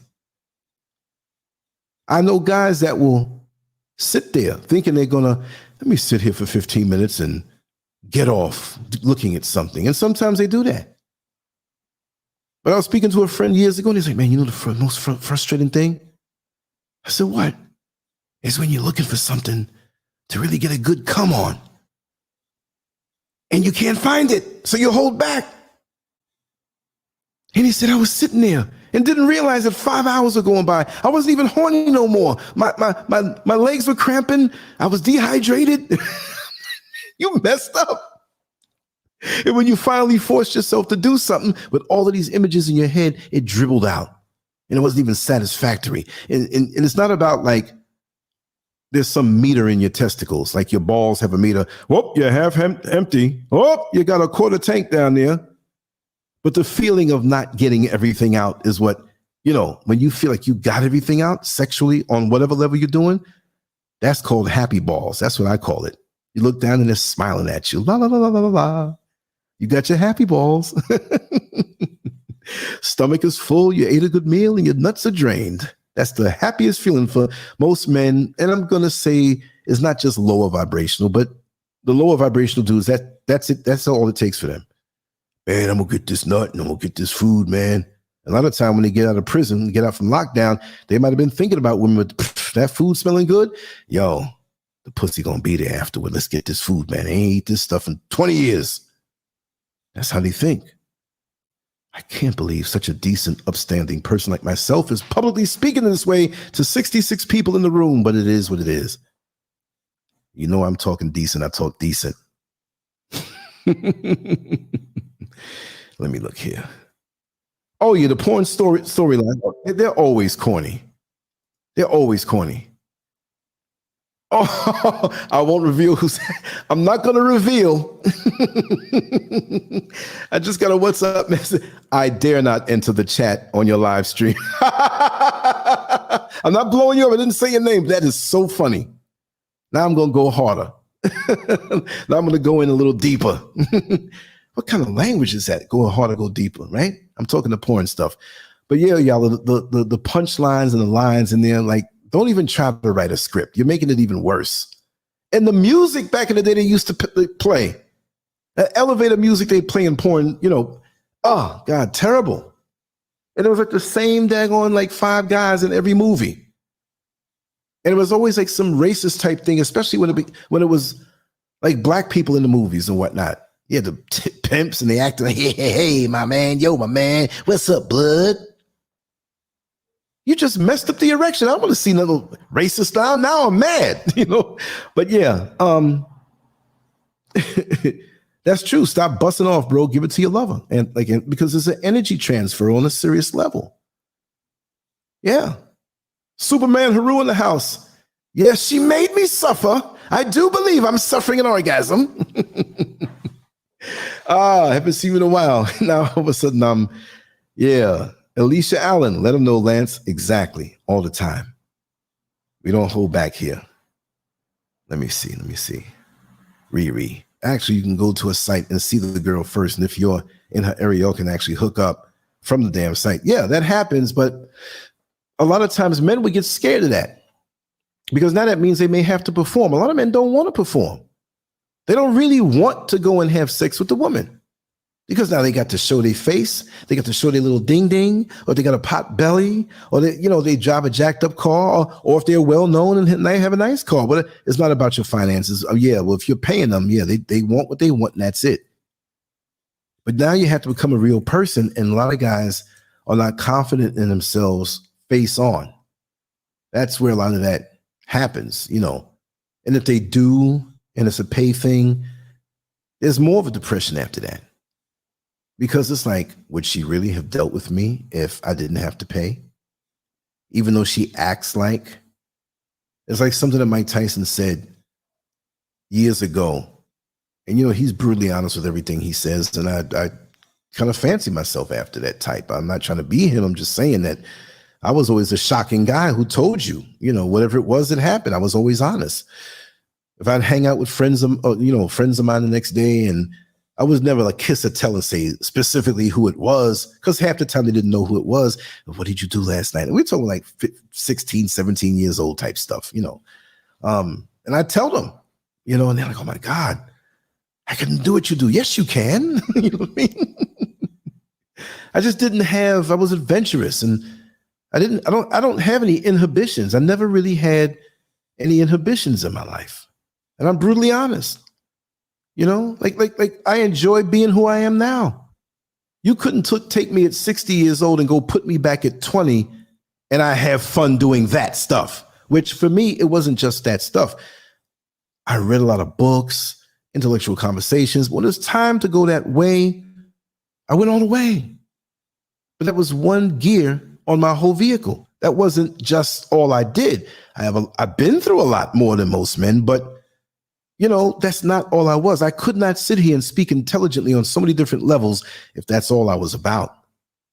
But sadly, there are a lot of great men and women out here, mostly men, that have great minds and great potential in them. But because there's a lack of the confidence or the pursuit of a more balanced life, a lot of their potential of what they could have produced for us as a people has been diminished. And then you have the thing called semen retention, that you're not supposed to be busting nuts as we say it. I don't really say it like that. I say it for joke's sake because people say it, but yeah, man, me come over there and bust a nut. That is so, but bust. I mean, you bust windows. You bust people in the head, you know what I mean? But there's a way of busting over, we know that. But it's such a crude language. Because really and truly, I'm a romantic. I could talk the talk and walk the walk that way, but I'm romantic in what I do. I'm not going to sit here with, I can pay that girl, bend her over and bang her until I bust her nut and leave. What kind of disconnected, dysfunctional foolishness is that? And that's what porn does to you. I got to have a feeling for somebody. And people say, well, yeah, right, you was wild back then. What you mean having? Even then, I had to make it nice. You had to make it not where you're bringing flowers and let's take time to get to know each other. It could have been a quick thing, but look in their eyes, get to feel their energy, crack a little joke that they'll remember 10 years from now when you run into each other, hopefully not at the clinic, but you might be in a supermarket or something. Hey, how you doing? What's going on? Whatever, like that. Hey, it's cool. We've grown. Maybe we haven't. And what you did, let's go back in the alleyway and replicate that. Real stuff. But the porn stuff kind of pulls you out of reality. And so I'm not going to blame the modern woman who says she doesn't need a man and all, but a lot of guys don't want to hear that. And for a lot of guys, it's very intimidating because they feel that this is their only option and that's all that's out there. And it's not like that.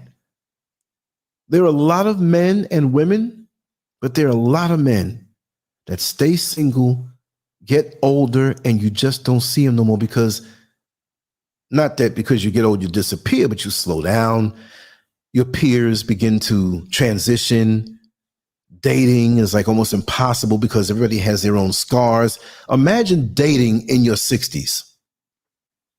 And it's not just a number thing, but what's general out here in the outside world.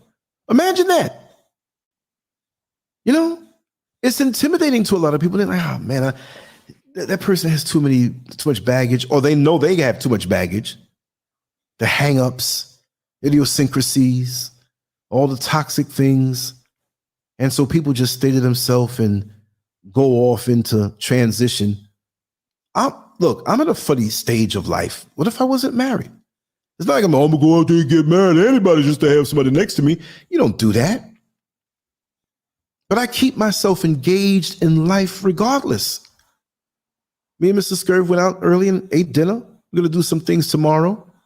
I know she wants to do some lives and more recordings and walk and talks and stuff because I've been busy over the shows more than what the shows require.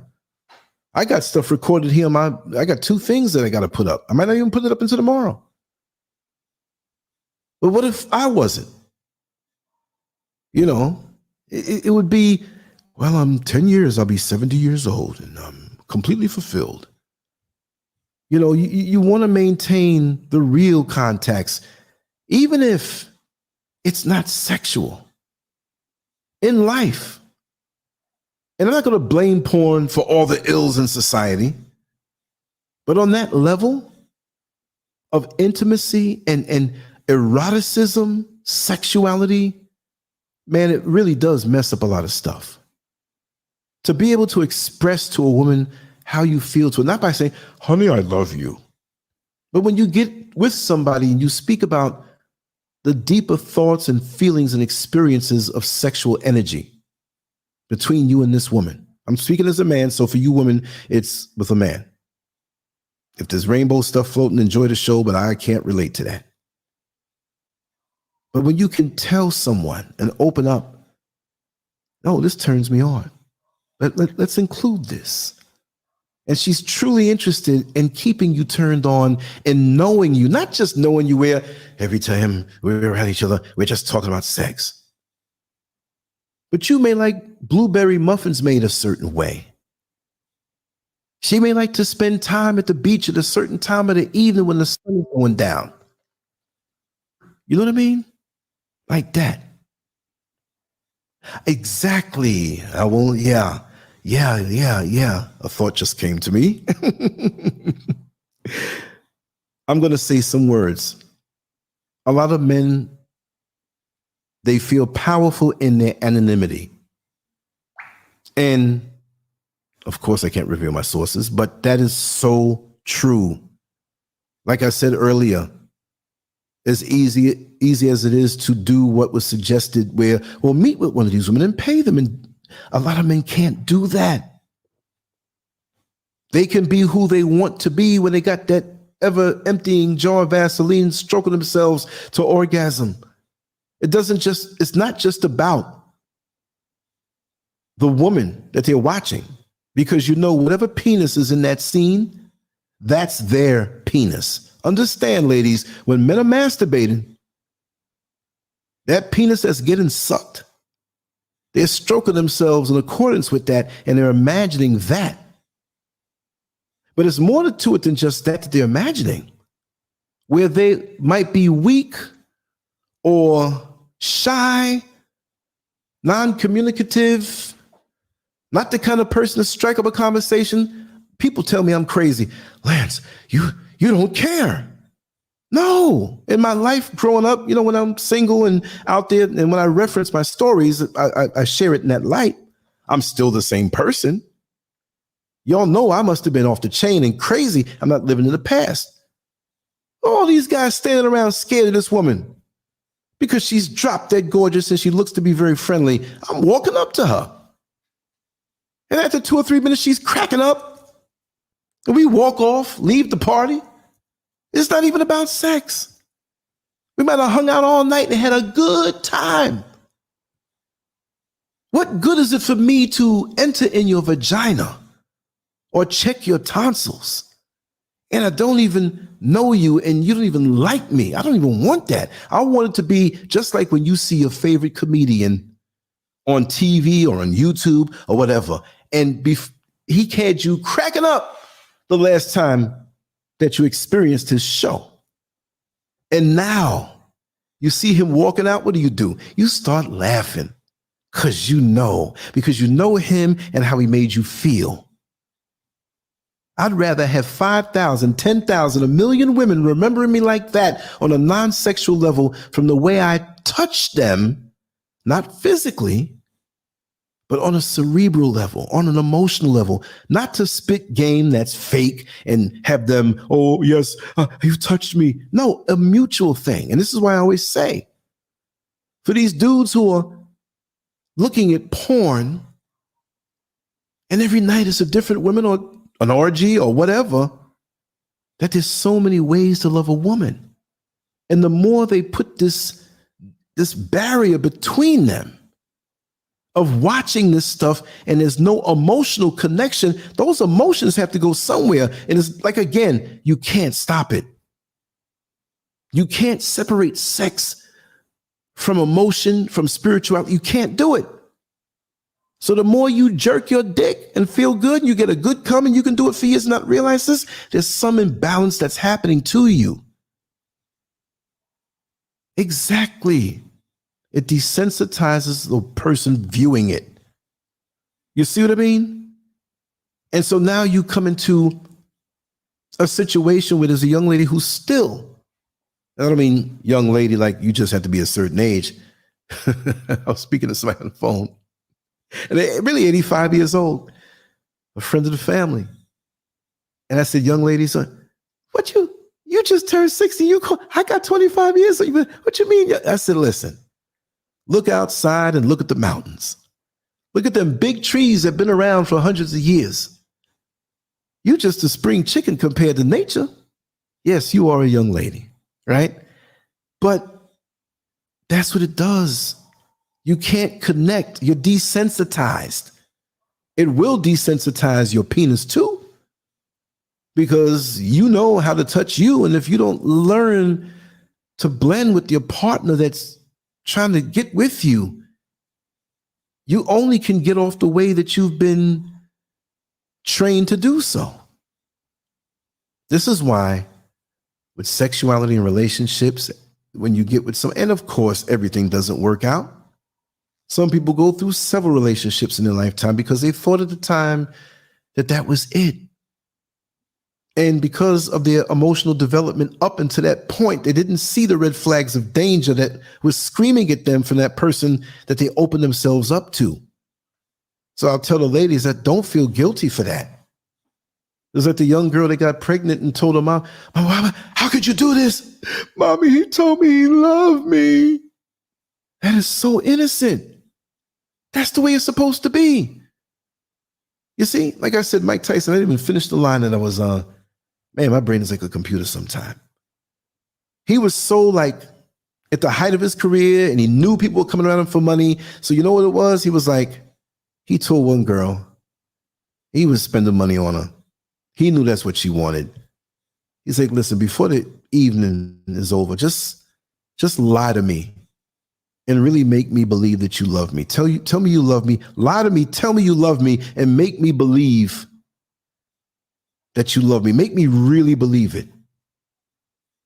So he had all the orgies. He can drop down in any country in the world, and women over there, even Japan, when he fought Buster Douglas, they were waiting for him. You think it's not like that? Hell, all the things I've been through, and I've never been rich and never been famous. Shoot, you can believe that with him. And what does that tell you? That it's such an imbalance that you're desensitized, you're cut off, all the sensationalism, bright lights, money, and you really want to be loved. Love is like nutrition for the soul. No, I'm going to get crazy again and tell some jokes. We're going to get deep into the porn thing again. But if you eat junk food over and over and over, you're getting all these calories, and you may not feel hunger anymore, but the nutrition is not there. So like I said the other night, you're overfed, but undernourished. So you're starving yourself while getting fat. But if you sit down to a small meal that's chock full of nutrition, when you eat it, it doesn't even push your gut out too far. You got what you wanted, and you push yourself away from the table. You see what I mean? Let me go check the chat room. I know y'all been talking. I've been. First thing I saw, or calling it banging. I'm telling you, banging. Like we got a hammer in our hand and we're banging something. And the women, can you handle it? Girl, I'll dig your guts out. I'll bust you out. You can't handle this, boy. What kind of WWF, Worldwide Wrestling Federation talk is this? Talking trash. I'm looking up and I'm saying, yeah, right. What happened to caressing? You know, what happened? What happened when, you know, you're really looking into the, of course, if this was some low vibrational, we gonna meet just to do this type of thing, I'm not gonna say it's gotta be all that. But have some kind of daggone connection. You know, I'm not saying that the only way to find a real relationship is just have sex with somebody and just muster up these feelings. No.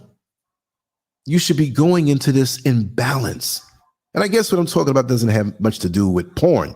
I just kind of took this road and, you know, kind of went that way. But you gotta, okay, check it out.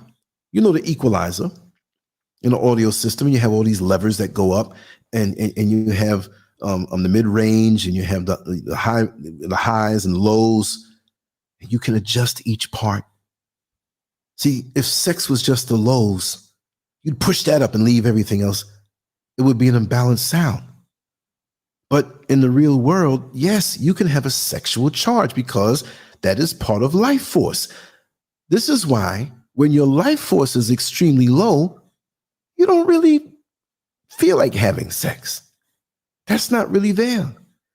And it's funny because that's one of the only systems in the body. You got the circulatory system. You got the nervous system. You got the digestive system. You got the, did I say skeletal or whatever? You got nervous and all those things and a whole lot more. And if you don't utilize, or if that system shuts down, you die automatically. And you look in your torso, and all of these systems, except for the brain, but all of these systems are in there. It's not in your leg or your arm. It's in your torso, compact in the rib cage, right? But if you don't utilize the reproductive system, you won't die. In this world, you might go crazy, right? But you're not going to die. But without that expression, it will choke off a part of you, because we're made to be social beings and creatures. But the porn gives it to you right. That's like going into the restaurant, 5-star restaurant, and they bring you the dessert first. Lots of time, you don't even want to eat the meal no more. Because usually it's something high calorie, high sugar, super sweet, and now you lost your appetite, but it didn't have much nutrition in that dessert. You don't eat the dessert first. So there's nothing wrong with being aroused. There's nothing wrong with sex play, but we've gotten away from that with each other. And our sex play lots of times is sitting in front of the screen playing with ourselves. So how are you grooming yourself to be ready for a woman, a full woman? I'm going to get back to the funny stuff and telling jokes and stuff like that, but I have to talk about this stuff. And I'm not about to masturbate, but I have to urinate and I have to touch certain things. So let me play a song real quick. And let me go pee-pee. I'll be right back, y'all.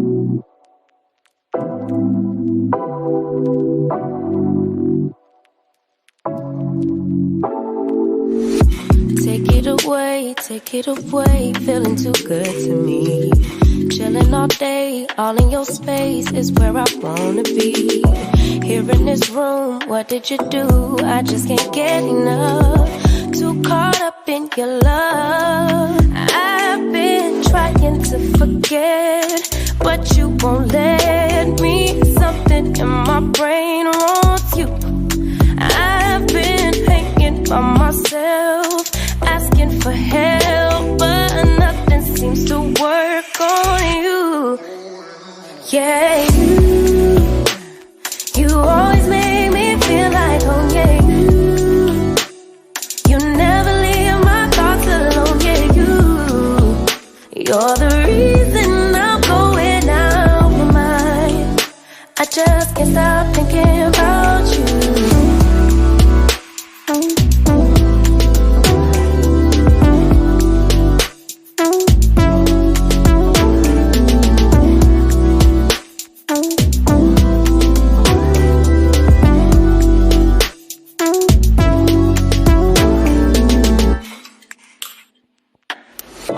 All that I crave when you're away, nights are sleepless. Do we need space? Yeah, maybe you're brave. Boy, you're my weakness. Give and we take, the love that we make, it's my favorite drug. Too caught up in your love. Let me end this right here. We'll play it later. You know, some topics, you don't really have to play certain songs and I play that song a lot because everybody loves it. But I had a funny thought. You know, you think some things sometime and then you have dreams about it. But it wasn't really a real dream. It was like, I got a phone call.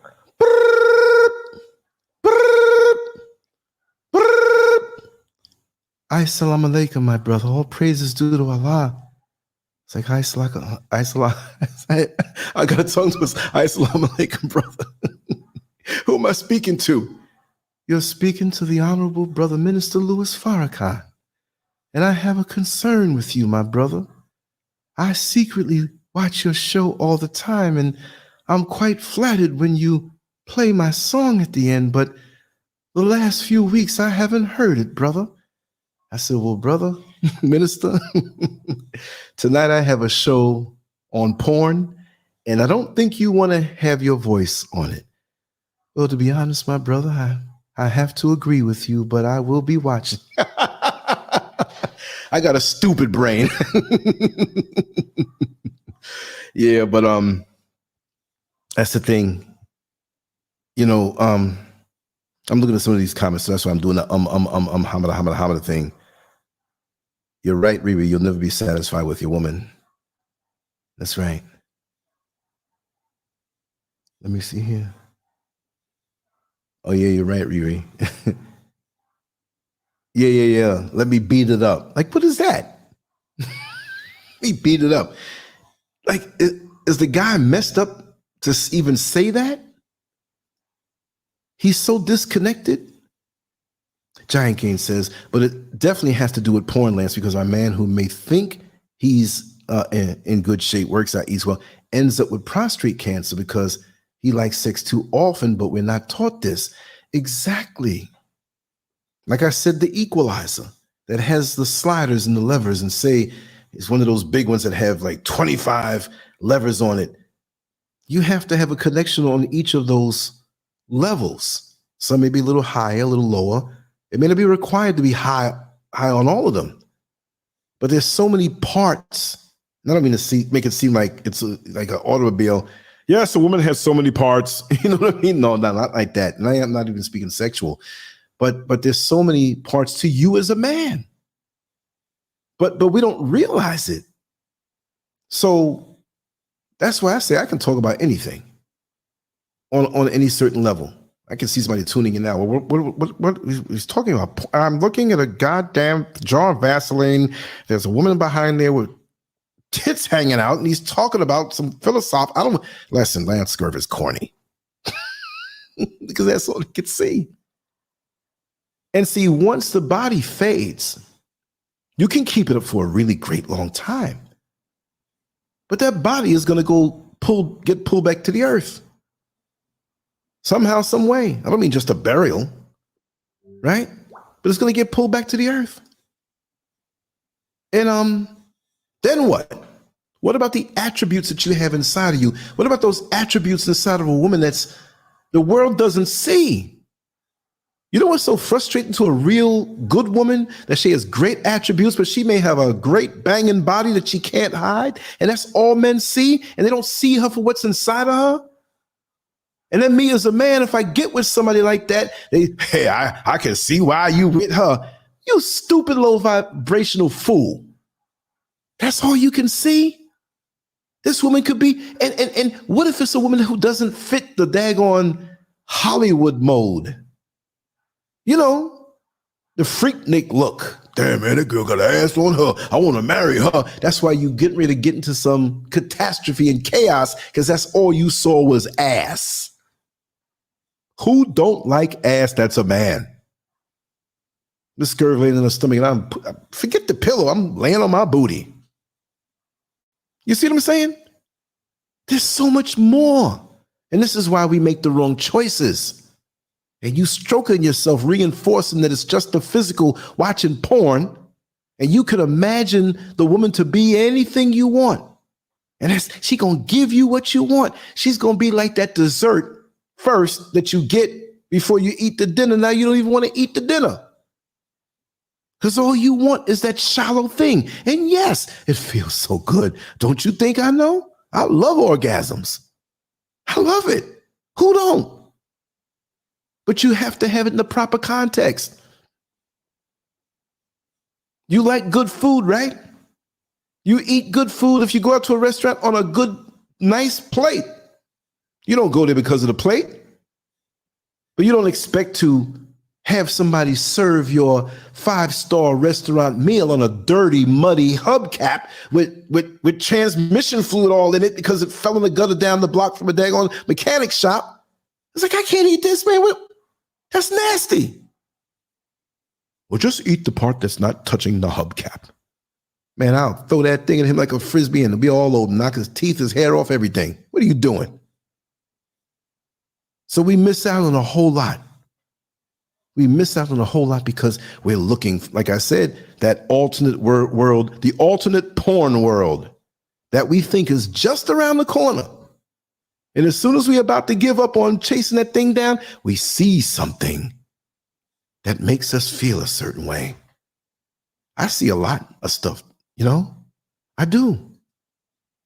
I see a lot. Yes. I'm getting text messages and emails and stuff. So if I agree with something or say something, you're like, I don't see that in the chat room. There are people who are not in the chat room right now. But yes, we miss out. And we get to a certain age and realize that we should have took more servings of the nutrition and less of the dessert, the cake. Sex is beautiful. If you want to get freaky between between both of you, what you call that, go ahead, because you have the other stuff. Because see, it's not just about sex force and sex magic. That's one branch on the tree of life force. So if you focus on just that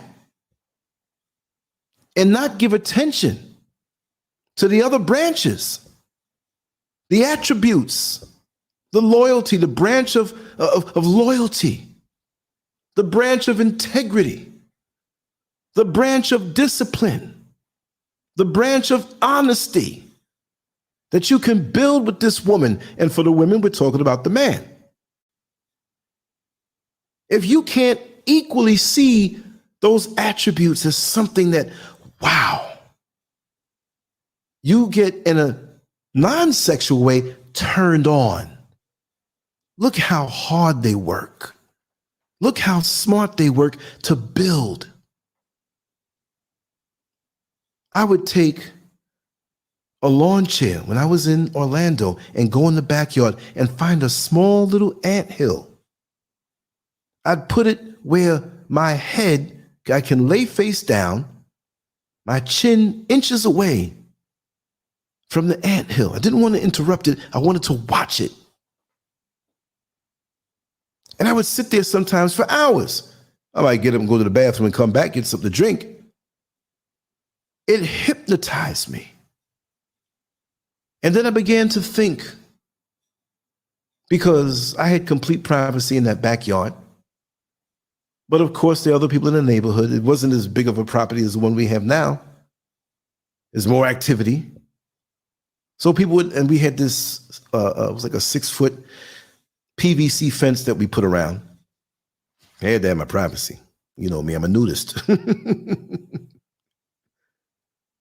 And I'd hear people, they pull up their car next door across the street and they're talking. And they had so much energy that they put into, man, I met this girl at the club last night, man. I don't know, man, but she talking kind of funny, man. I think, I might as well just go and pull up and get this hotel room ahead of time. No, man, just wait. You don't know, she could be pulling your leg. Like, that's all you thinking about. You got the car. You worked hard to get the car, to get the woman, to get the sex, to do what now? Are you looking to build? Smart people know how to take their sexual drive and turn it around into something constructive. You see what I mean? Imagine we would pursue things with the intensity that we pursue as men and some women, that we pursue sex. Orgasms are good, but they're a promise. It feels good. It takes you out of this world, and okay, ain't no 3-hour orgasm unless you one of them people who have orgasms all day, and they'll tell you how much of a torture it is. You walking around the supermarket, pushing the cart, humping. People bump into you. Oh, you know what I mean? And they're exhausted. And it's, of course, usually women. Because ain't no man can have orgasms all day. You walk around with a big head and your body's 25 pounds because you got dehydrated and all the fluid got out of you. And what happened to Lance, man? He got a little baby doll body. Well, man, he was coming for 24 hours. Like 2 weeks ago, he was normal size. And look at him. He's going to be dead soon. Imagine that. Wear little kitty clothes. But if we would take that drive, and this is why many of us don't have drive. You jerking off all the time, you have an orgasm, you're not holding on to somebody. Say, girl, that was so sweet. Not just because of a damn orgasm. The togetherness. The sweetest thing is to lay next to somebody after you made love, or even if you F-U-C-K because you wanted it that way that time. Women understand that. Women get frisky too sometimes. She's your woman and she's decent, and she's doesn't mean that she's a whore because she wants to go in a different gear. Like they said, sometimes you want to make love and sometimes you want to F-U-C-K and be naughty. It doesn't mean just that the world's You know, what they mean by that. You're driving along, thinking wholesome thoughts with your woman, and she turns over, she says, listen, I want you to pull this car over right now, and we're going to go down that dark street. I'm going to flip this dress up. You're going to get behind me. You're going to taste me up front, top, back, front, and bottom. You're going to take it from behind, and I want it hard. She might want to feel naughty at that point. It doesn't mean that, I don't know what's going on with her. No. It happens that way. You know you're on a highway. You're a decent, upstanding individual.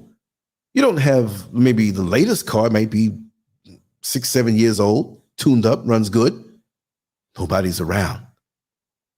And you're doing 70, 75, 80, 85. You just wanted to do that at the time. And the cop pulls you over. Oh, man. And you know the cop and they know you. What are you doing going so fast? I just had to do that. Listen, I can't really let you go, but I'm going to let you go. Don't do that again. All right.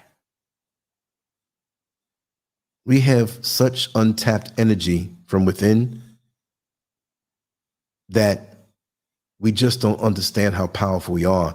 And porn and masturbation, even if it's no physical harm to you, within moderation. I'm not arguing that tonight. I'm not demonizing. I'm just speaking about a few things that from personal experience with myself and others and the vast experience in those worlds, those nether worlds, that we need to know. Because that can be used against us. And the porn industry tells you how much we are interested in these things. It's all, I mean, it used to be where they used sex to sell things. And I knew of the world of pornography from long ago. Inside, up close and personal, almost entered into that world myself. I actually took pictures, and I told you about that experience, and got paid back in 1984. And what was messed up the week later, a few days later, the whole Vanessa Williams scandal broke out in a Penthouse magazine. I was like, oh my God, they're going to see them photos. Oh, I'm busted now. I just tell my dirty laundry. We all got something that we did. Mild, it could be mild, it could be major. We all did what we did. We're experiencing life. Sometimes we want to try something. Sometimes nobody's around. You want to go skinny dipping in the lake. And your next door neighbor comes and catches you with your titties out. Now he knows what your titties look like. You don't have to feel bad about that. I'm not making anybody make me feel bad about anything. No. You live life. You experience, you make choices. Sometimes you make choices that 20 years later, you might say, well, you know, I don't think I would have done that. You see what I mean? Or made that choice. You know, let me send a text message really quick as I talk, and as I do that, I'm going to look at the chat room. Okay, let me see. Yeah. Oh, King Sisho talking about, yeah. It's like I have to play that every you know what I mean? Even in the beginning, you know.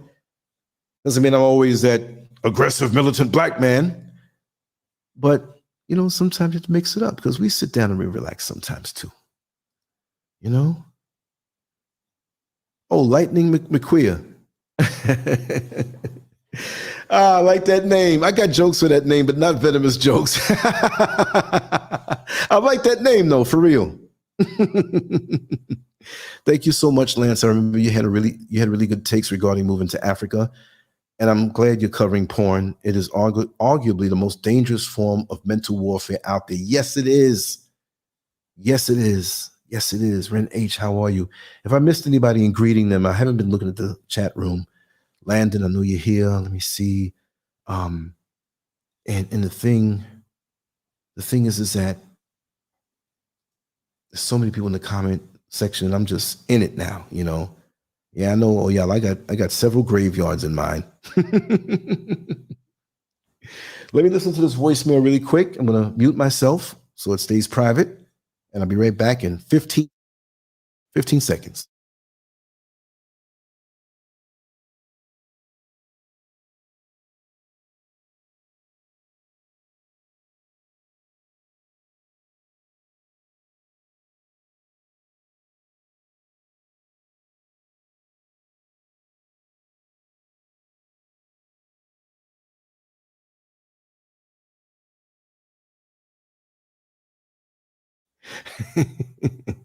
Sorry for the pause, y'all.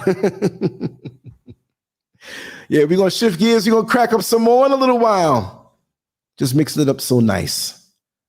Yeah, but no, really and truly, we're going to get back to the porn. We're going to talk about some things. We're in the free flow mode. I've been talking for 2 hours and 5 minutes. Aside from the songs, I like that. I didn't realize the time flew like that. I'm not going to cut it off now.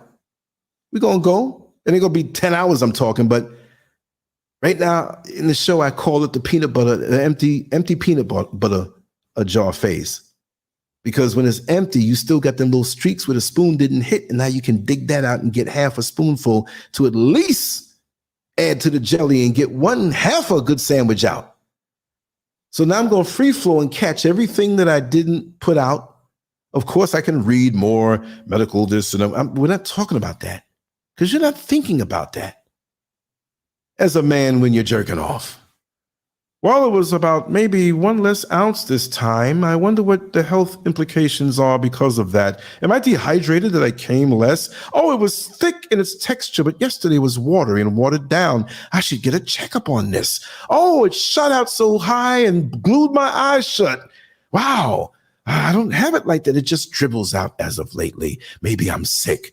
Nobody thinks about that. But we need to know about our health. And I'll tell you one thing. Our sexual health gives an indication on how we are operating on so many. When you have a healthy sex drive, pretty much you're healthy because that's the first thing to go. I remember when I was much younger, I was 15, 16 years old. I was 16 because I was training and I know I'd already been in one of these. It was early 1990, before I turned 17 in April. I remember I was training for that show. It was a show in Connecticut, where I got my first trophy from. I spoke about that before, right? But I had the flu, but it wasn't close up on the time. So I had time to get over it, right? But I remember, little neighborhood girls and whatnot. I didn't want to have nothing to do with them because not that they want to have sex with you with the flu. But in my mind, it was like they were checking on me. You okay? And I'm not evil to anybody, but I was like, in my own mind, I was like, I just want to be alone. I don't want to see them. I'm okay. And I looked at my penis and I was like, the only thing we're going to be doing is just urinating. That's your only purpose right about now. So, when you get the flu, your thing kind of shrivels up. It's like, you got a fever. You ain't thinking about nothing. You could see something very stimulating. You're like, I can't believe I'm looking at that woman. I'm not feeling some sense of arousal. I can't believe this. There's things you learn. And again, it doesn't mean that every time you see a good looking woman, you're sitting here, oh my God, I just want to jump her bones. But some men are like that, even when they don't have the bullets in the gun. Like I know a woman and with her husband, she's like, yeah, I'll let him go out anytime he wants to go out. One of the cardinal rules that you can't violate is that you don't slip out after I go to sleep. There's something we have to do before you go. And he would get mad. But it showed me that he was doing something wrong. Why he would get mad? I said, well, what are you talking about? She said, rule number 1. If you want to go hang out with the fellas, I have to suck you off first before you leave. And if a man gets mad from a blowjob, he trying to save it for somebody else. So he said, listen, I will not let you leave the house with bullets in the gun. No way. It ain't happening. And he was like trying to be cool. No, it's okay. I'll wait till I come. No. You out there going to do something. You ain't going to hang out with the fellas or they covering for you. I was like, wow, that's a hell of a thing. I was joking back then when I said, if I was with you, I'd be acting like I'm getting ready to go out every night. You tell me you have a headache? Well, I'm going to go out with the fellas. Oh, come over here. Sit down by the couch for 10 minutes. I'll take care of you. I'm looking, did you say Skeletors?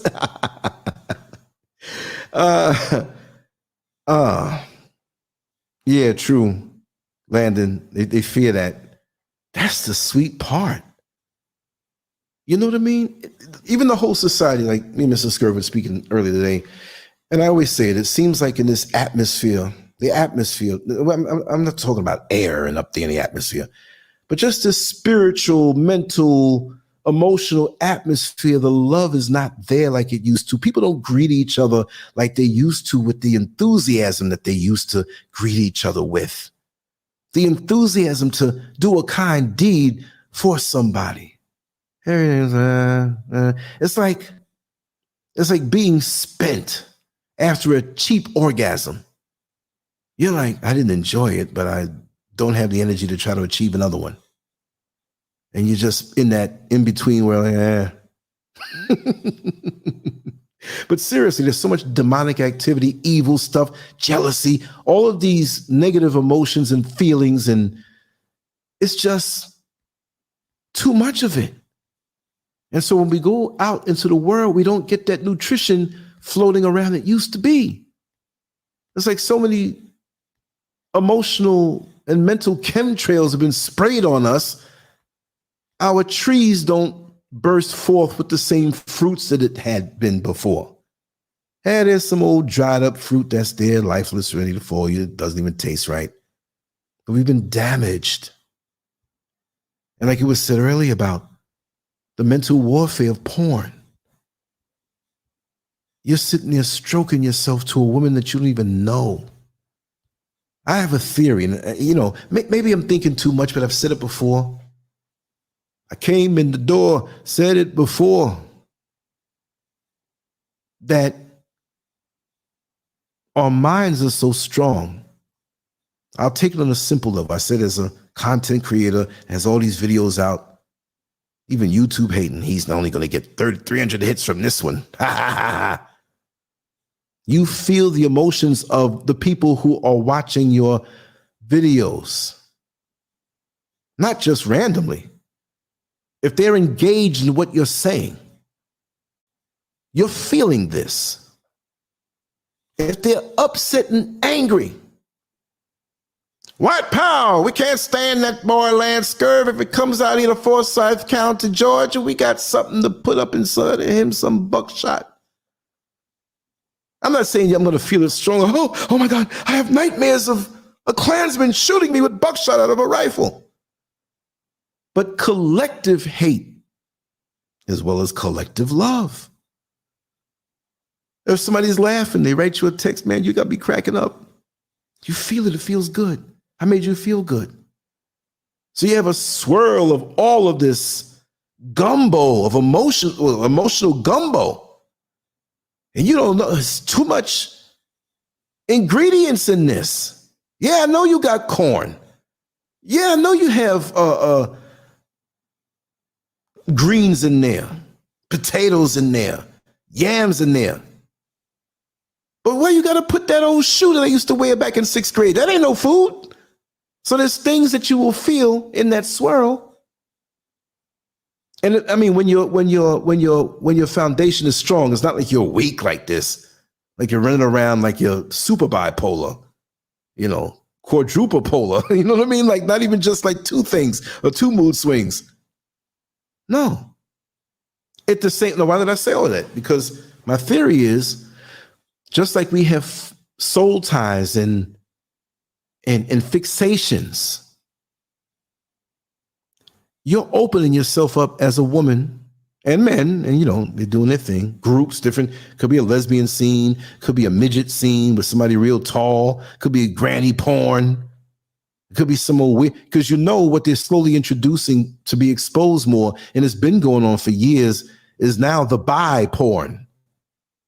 They didn't call it bi porn when it was 2 women and a man, because the women are bisexual. They didn't call it that. That tells you how they're trying to aim your brain as a man.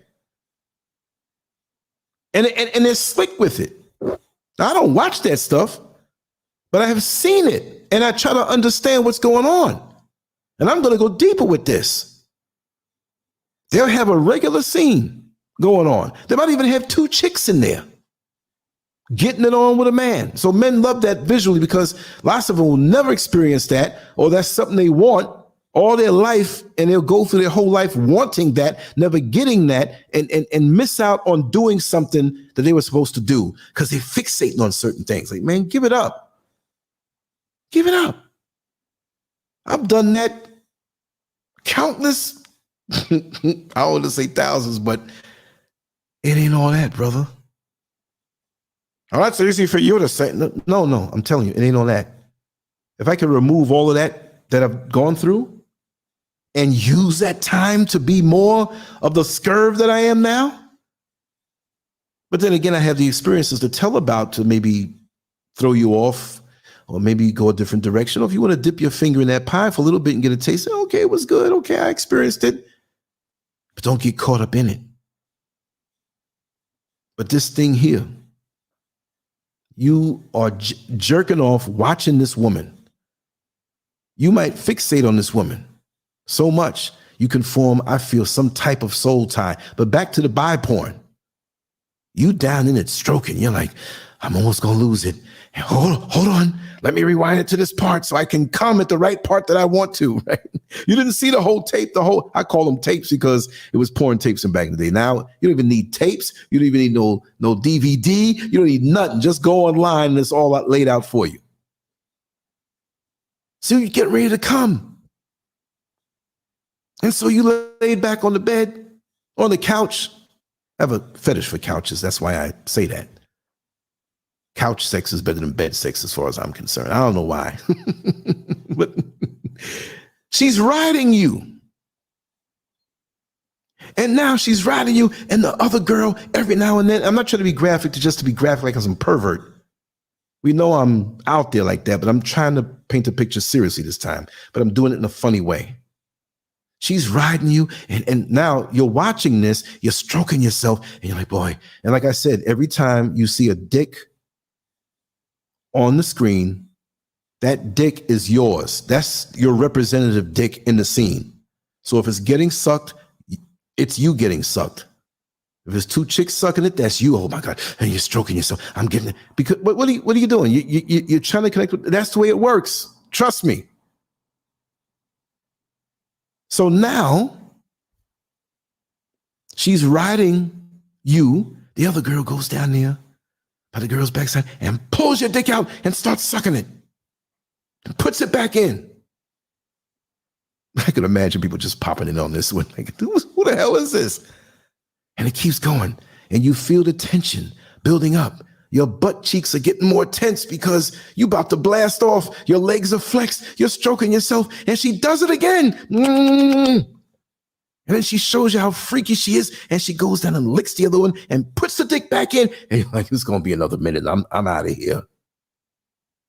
And so then she's riding. She keeps doing that. And then she pulls the dick out. She looks across the room and a dude, big lumberjack looking dude with a big ass beard, comes down and sucks the dude's dick. And the guy getting the woman on top of him right don't know. And the girl's laughing. But you're starting to come. Now you're rejecting this. Like, oh man, I don't want no man sucking my dick. Even though that's that man's thing. It introduced to you something in your mind. And if you had that thought in you deep, deep down, because that ain't turning me out into no switcheroo dude. It ain't. But for many who were curious to certain things, who didn't aggressively go and look at certain things, as they're coming, watching this big lumberjack looking dude. What's the dude that the white dude that sung the song or what's on my own, whatever, some bearded white man. You know what I mean?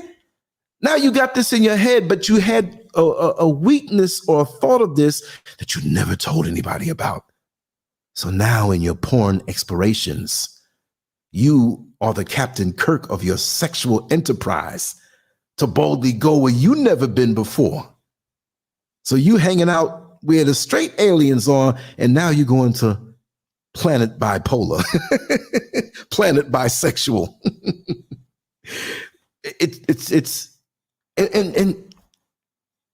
It fills in too many gaps that should still exist for you and your partner righteously. You shouldn't be filling these gaps in with porn exploration and shooting that thought into your head directly, where it blocks up that possible connection with a real woman. Do what you do. I've heard some crazy things. And I'm not going to say they're crazy, but like between a couple. I told you before about the dude that they always got to do this in the living room. And his wife always has to wear like running shoes, shorts, and she has to be topless. But she has to have shorts like when you're really going out there jogging. And it's never really at night. It's always on a Saturday, like when they're off of work, because they both work Monday to Friday. And he used to love her to get down on her knees. No, not to suck them off. But he would picture this now. She's on her knees, and from her knees to her upper body, it's perpendicular to the ground. So her knees are bent and she's upright. So he would put his left foot between her both feet that were bent and the knee was bent and kind of get close up to her. And then he would have her, or he would do it, he'd take the jar of Vaseline and slap it up under her arm, the right armpit. And he'd hold on to her left shoulder and stick his penis under her right armpit and tell her, baby, act like you running real fast. So she's moving the arm and it's giving him friction, and his penis is under his arm. And he's here, run faster, run faster. And lots of times a right titty caught the ejaculate. That was what they did. Oh God, baby, that was so good. Oh, I love you so much. I'll do anything for you. I know you would, honey. And hey, if they do stuff like that and they like it, fine. They liked it. Yeah, Michael McDonald.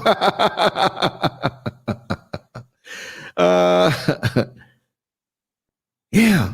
See, so people do, and they develop the things that they like that are influenced from maybe when they were young, and hopefully not from any molestation. And sometimes it comes out that way too after they've healed or whatever. Certain little things that may have happened to them kind of bad, it still comes out. So that's why you have to talk about these things.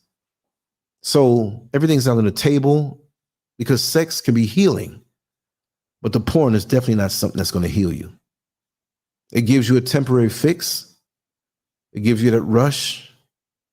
But you try living off of mayonnaise sandwiches and sugar water and see what you look like after a while and see how you feel. You can eat it. Starving, hungry, yeah. I haven't eaten in 3 days. Stack those mayonnaise sandwiches. Slap on the mayonnaise. Put a lot of sugar in the sugar water. And you're like, whew. But if you have any sense, you'll know that's temporary. To just throw down cheap calories so you just don't eat yourself alive. You see what I mean? Yeah, so another one for the laughs. Heard about some folks who every now and then they used to oil up some thick oil, aromatic type stuff, right? Oil up their whole body. And they would stand up naked, back to back, and masturbate. But they rubbed their booties on each other, and that just got them off. And they loved it. Yeah. Crazy. Maybe. Maybe not. Maybe on the conference line to get y'all to come. Not really come. Maybe y'all will. I don't know. I don't know what you're doing over there. That was a Freudian slip. I'll tell some stories of my own that you never heard before. Right? But that spiritual connection. I thought about it too, where you're masturbating to these people on some old porn or some recent porn. And in the porn world, regardless as to what you think, because it's an illusion, it's a business, and they have to do things to get you hooked in. So my thing is that there's a lot of depression, a lot of drug addiction, a lot of suicide, and dark entities in that world. And to me, you will pick up on some of that, even though you think you're extracting one thing, but you're letting and opening the door up to so many other things. You know? Check the chat room. Hold on 1 second.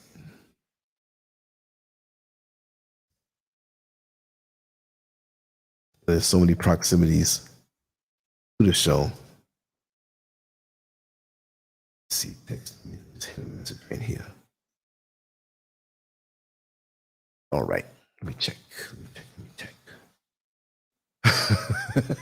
Oh, y'all, I got a way of expressing itself. It sounds like a game of Freak Twister. Yeah, you get a quick rush. You know, you get a quick rush. The amount of puns in the show tonight. You know, like I like to talk about the church and religion, you know, and we have the unexpected things, and I like to talk about, you know, the crazy things Black people do, and I like to talk about sexuality also, with different aspects of it, and I'll make that a regular thing. It won't be like every day it's going to be the sex show. No. You got to balance it out, you know. But it's funny to talk about. It really is. It really, really is. Yeah, but it does siphon your energy. And right, you freely give it away. Isn't it something? And you know, when you're with someone, check this out. My fellow masturbators, I'm just saying that as a joke. All of y'all did that. Come on, y'all. I'm not saying what's wrong with you for doing it. And we just need to know what we're doing. No matter what stage or phase you find yourself in, you know. But when you really look at it, it doesn't mean you have to be, I'm in love with this person deeply and I'm committing myself to them. It may not have to be that intensity, but it has to be a bond. And it could be a bond that's there early on that will grow into that.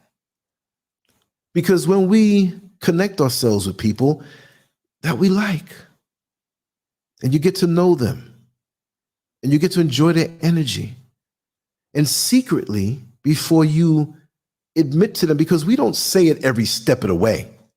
Well, you know, right now, I just realized that I want to be close to you. I want to hug you. I like you. I want to be with you.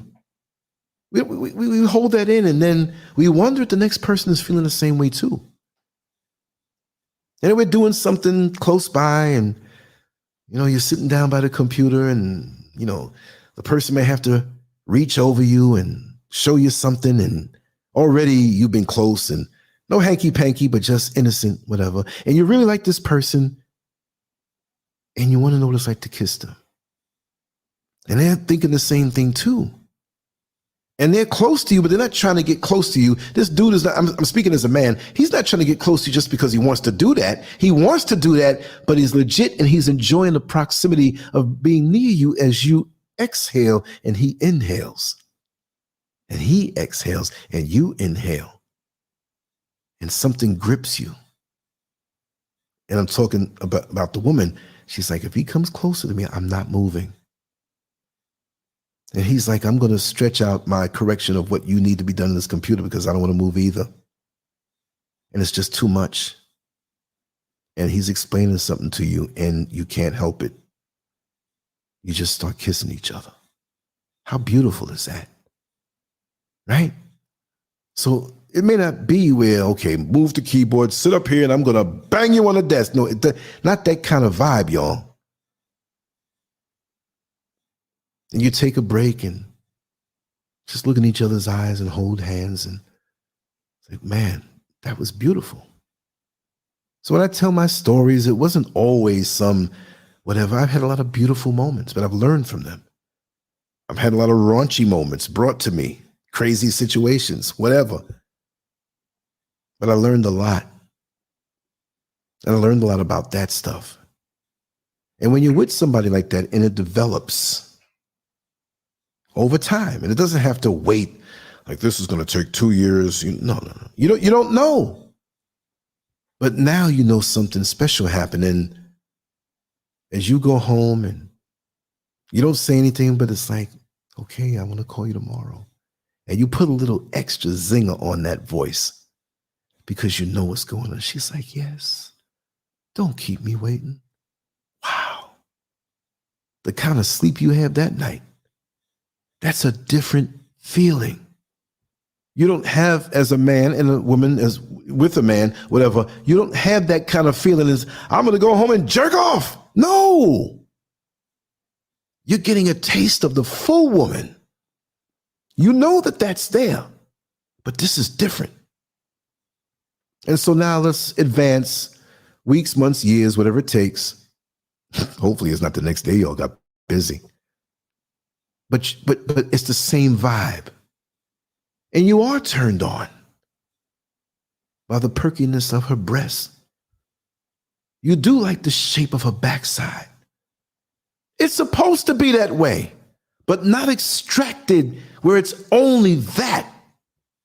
Where you can't walk down the street without, damn, look at them titties over there. Look at that ass over there. Look at, I can see that beaver, man. Look at them two lips. Them pants are tight. That's torment. It's like a car that's driving down the street and hits a pothole and the hubcap rolls off and goes somewhere else. You're off the chain. You're in torment. So the energy that you have with that woman that you kissed by the computer and you never ever said, are we going to be boyfriend and girlfriend? Are we going to be committed? You don't even have to say it. You can say it. You better make sure to say it in this day and age, because somebody can play dumb, but when it's both real, you don't have to say jack. You're already married. You're already connected. And you know the person already. You know lots of it. So it's not like, well, I don't know this and I don't know that. And when the feeling is real, you bare your soul anyway. You take the PIN code off the phone. You let the woman know everywhere you are when you go out. Sweetheart, I was going to just go to the auto parts store, but I'm a little hungry and I'm in the next town over and I know you haven't cooked yet. When I come there, I'm going to shop, but just, order something out. And by the time I get there, we'll eat together. And your friends, your male friends who are single and out there thinking about banging women and, tearing their guts out and all the violent things that they think is romantic. Man, oh man, she got you open, man. Man, you checking in? For real? You checking in? Man, what'd she do to you? And you get mad. Don't put this woman on the same level that you got me with them hoochies out there. I know I messed with hoochies before, but she's different. Nah, man, better you mess with them hoochies, man, because this one got a lock on you. And you know what? It's a lock that you want because that's righteous. It's not that you had sex at like 14, 13, 15, whatever them young ages are. And, hey, listen, there have been times when I've been in them ages and a woman went down on me. And as I'm about to come, I'm rubbing her head. Oh, I love you. I love you. I love you. There wasn't no love. You didn't have no comparison. And, I was molested at 5 by a woman and had experienced this from 11, but you're not emotionally equipped for those things. Man, you coming real good. But when you're a man and you know life and you know that this is a sweet, beautiful, and I say beautiful no matter what she looks like, okay, we're not just saying the Hollywood thing. Because when she has the attributes on the inside, she is beautiful. And all of what the world may say are imperfections are perfections. Seriously. Especially when a woman loves you. You're laying in the bed with her and you're completely with her, whether you're married or you're completely committed. And you've been eating beans all day and you haul off and fart. When that woman loves you, you stinking up the room, boo. Like, yo, man, I farted by mistake and she taking it like it's light. But don't get with somebody who don't really love you. You together, you're having sex, but you got no feeling between you and you know it. You fart, Nigga, you better get up and get on that couch if you be farting all night. I don't want to smell that shit. It's just the same with the men. Oh, baby. We were sleeping. You know, we did our thing last night.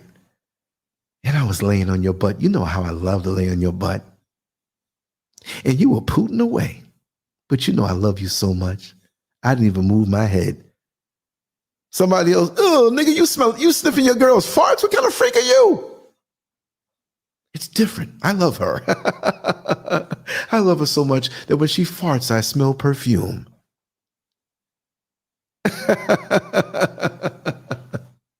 Yeah, that's what I was looking for, Renee, camel toe. But I'm having these senior moments here. Yeah. Stinky boo. Yeah, like boo. Like, oh, it's okay. And you get into a bad argument. It ain't okay after a while. You know what I mean? So this is turning into comedy night, isn't it? Right? But I want to keep a lot of truth flowing. And that's what it is, because you experience life and you know these things. And I'll have to say it's a beautiful journey. But coming around back to porn, imagine, I've said this on other shows, sprinklings of this, just capsulize it all in one. On a spiritual level, on a demonic level, you're sitting here, ain't nobody around. Your woman's out of town and she's shopping. And you full of lust. You don't really have that connection with her like that. You have it, but she thinks it's more than what it is, but it's not less. It's just that on the sexual side, you have an appetite long before her that was crazy big because of the porn thing. Not that you actually have done or had experiences before like that, but she doesn't know the secret life of the porn addict. And, you know, I should have named that. That sounds better as a title, right? The next porn show we do, I'm gonna name it that. It might not be a long show, but I'm going to channel people that I knew. So now you're sitting here, or maybe better yet, she's asleep and you're up and you know where you are. You can hear if she gets up, you're down on the first floor, maybe she's on the second floor. And if she gets up to go to the bathroom, you know, if she keeps walking a different way, oh, she's coming downstairs. Slap the dick back in and hide that Vaseline. Because why are you keeping Vaseline in your study or that room? Why? That belongs in the bathroom, you know, and not always up in your face right there. And you surely don't want to use the one that everybody uses, because how come it's going down? Dude was such a porn addict. One time, a friend of mine told me, he was like, man, my wife watches Vaseline. So, you know, I keeps my own. I keep it out in the car. I'm like, God, dog, up under the seat. So I said, man, every time he said, no, I know what I'm going to do it. So when I'm out there, you know, I slip it in my pocket. But I was messed up in the head. When she told me that she washed the car for me early that day herself. So I wanted to jerk off real bad. And I kind of went out in the garage. And I told her ahead of time, honey, I need this particular screwdriver or something. I have to go out there. And, okay, I'm going to sleep. And he reached under the seat. He couldn't find it. He saw it in the glove compartment. She found the Vaseline, and now it was in the glove compartment, and she already confronted him about masturbating. She knew he was, but she never caught him. So he's like, I'm going to leave that in the car right where it was. But the other Vaseline was a bigger jar. So how do I get the Vaseline I need without my fingerprints and big finger marks in there? He said, man, there was a fork in the plastic, you know, the extra ones. You know, like when you keep ketchups and mustards and soy sauce and duck sauce and, you know, from the Chinese joint. And when you run low on ketchup, you're like, oh, man, I love candy. Oh, let me get the bag. Good, there's 3 ketchups in there. I could use it. So he went to the family Vaseline. He couldn't take the whole jar because she kept the jar right there on the sink. And if you took it, it was gone. So he was smart about it. He said, man, I got some toilet paper, roll it up real tight, and took 2 scoops out of it. And I took that knife that didn't have the grooves in it and I smoothed down. I said, man, you're going through too much to just jerk off, man. What the hell? Do I play the theme from Mission Impossible? Dun dun dun dun dun dun dun dun dun dun dun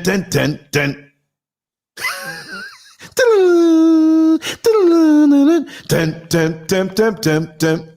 No, man. When he comes.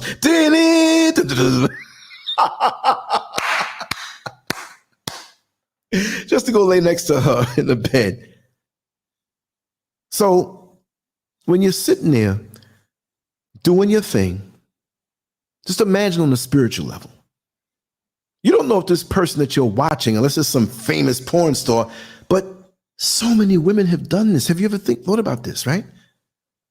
When you look at the vast horizon of the porn world, we're not even talking about 2023.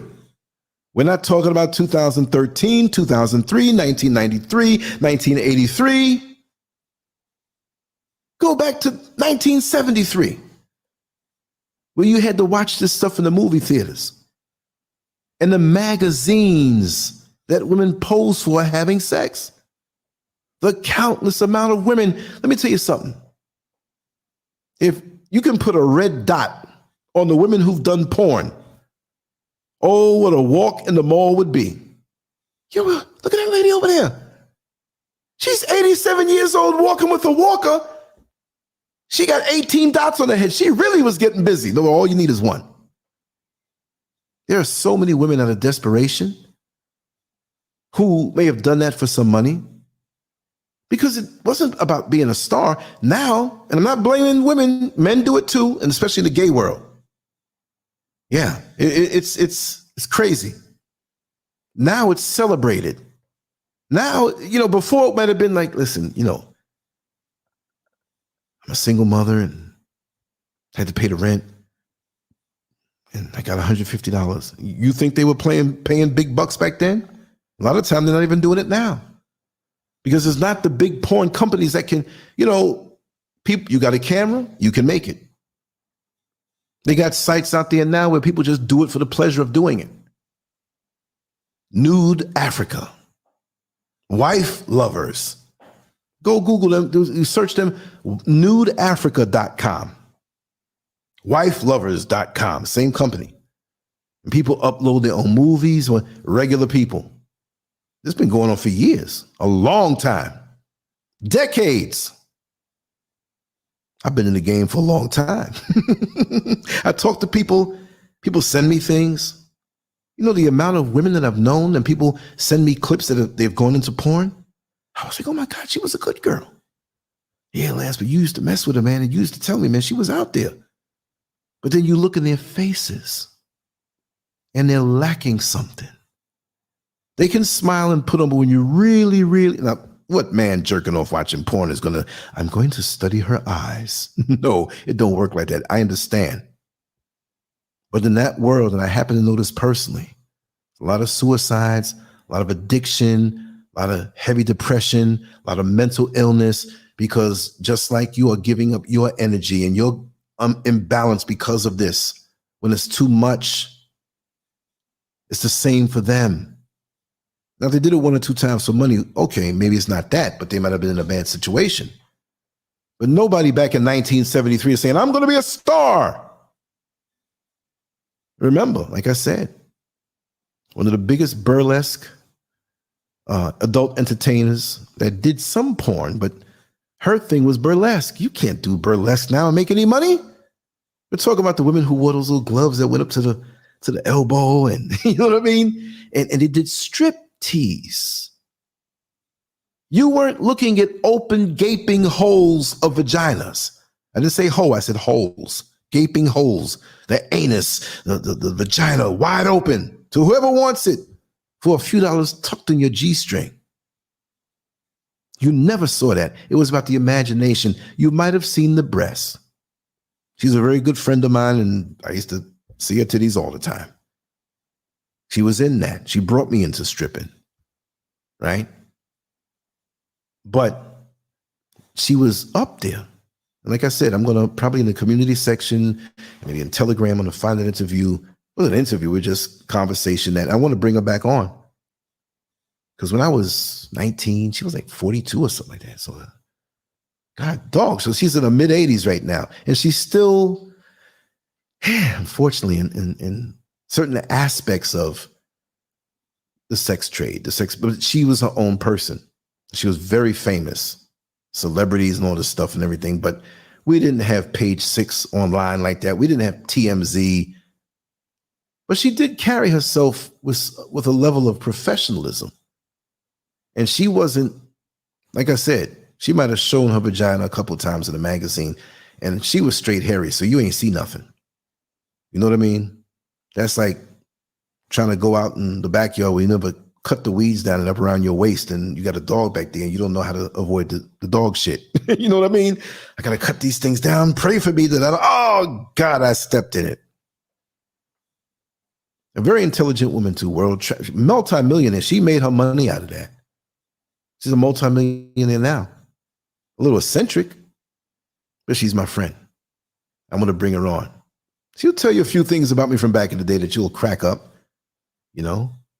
But like I said, when you're there stroking yourself, do you think on a spiritual level with the depression that's floating around, the anxiety, the tension, the jealousy, the hate that's in the world, and we have other levels of existence that we don't see?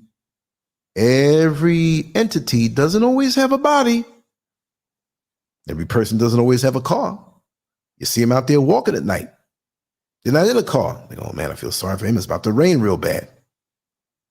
But you're in here, and there are energies that will attract or be attracted to you.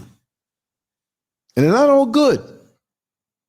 So imagine you're sitting here whacking away, watching some porn, and you have several things standing around you.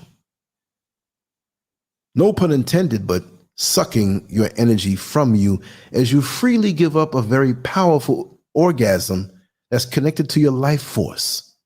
They want to be there. You leave dirty dishes around and don't clean your house, vermin will come in, insects, bugs, because of your lack of cleanliness. So you think it's innocent because you want a physical sensation. You're getting treated to the visuals that you didn't have to earn. You didn't have to commit to that woman to have her naked next to you, sitting on your face, enjoying that bulbosity and the sweet things between that you can taste. You didn't have to take her to the hospital when she was sick. You didn't have to sit there with her when she was feeling down when she lost a loved one. You can get straight to the dessert. And like I said, how many people want to eat the meal when you had the dessert first? But now, usually in these situations, when the little voice hits your ear, oh, I need to masturbate. Why? Why? Do you go out to your car where it's parked in the middle of the night and say, you know what? I got a full tank of gas. I need to stick a hole in the gas tank. A hose. I'm sorry, I said hole.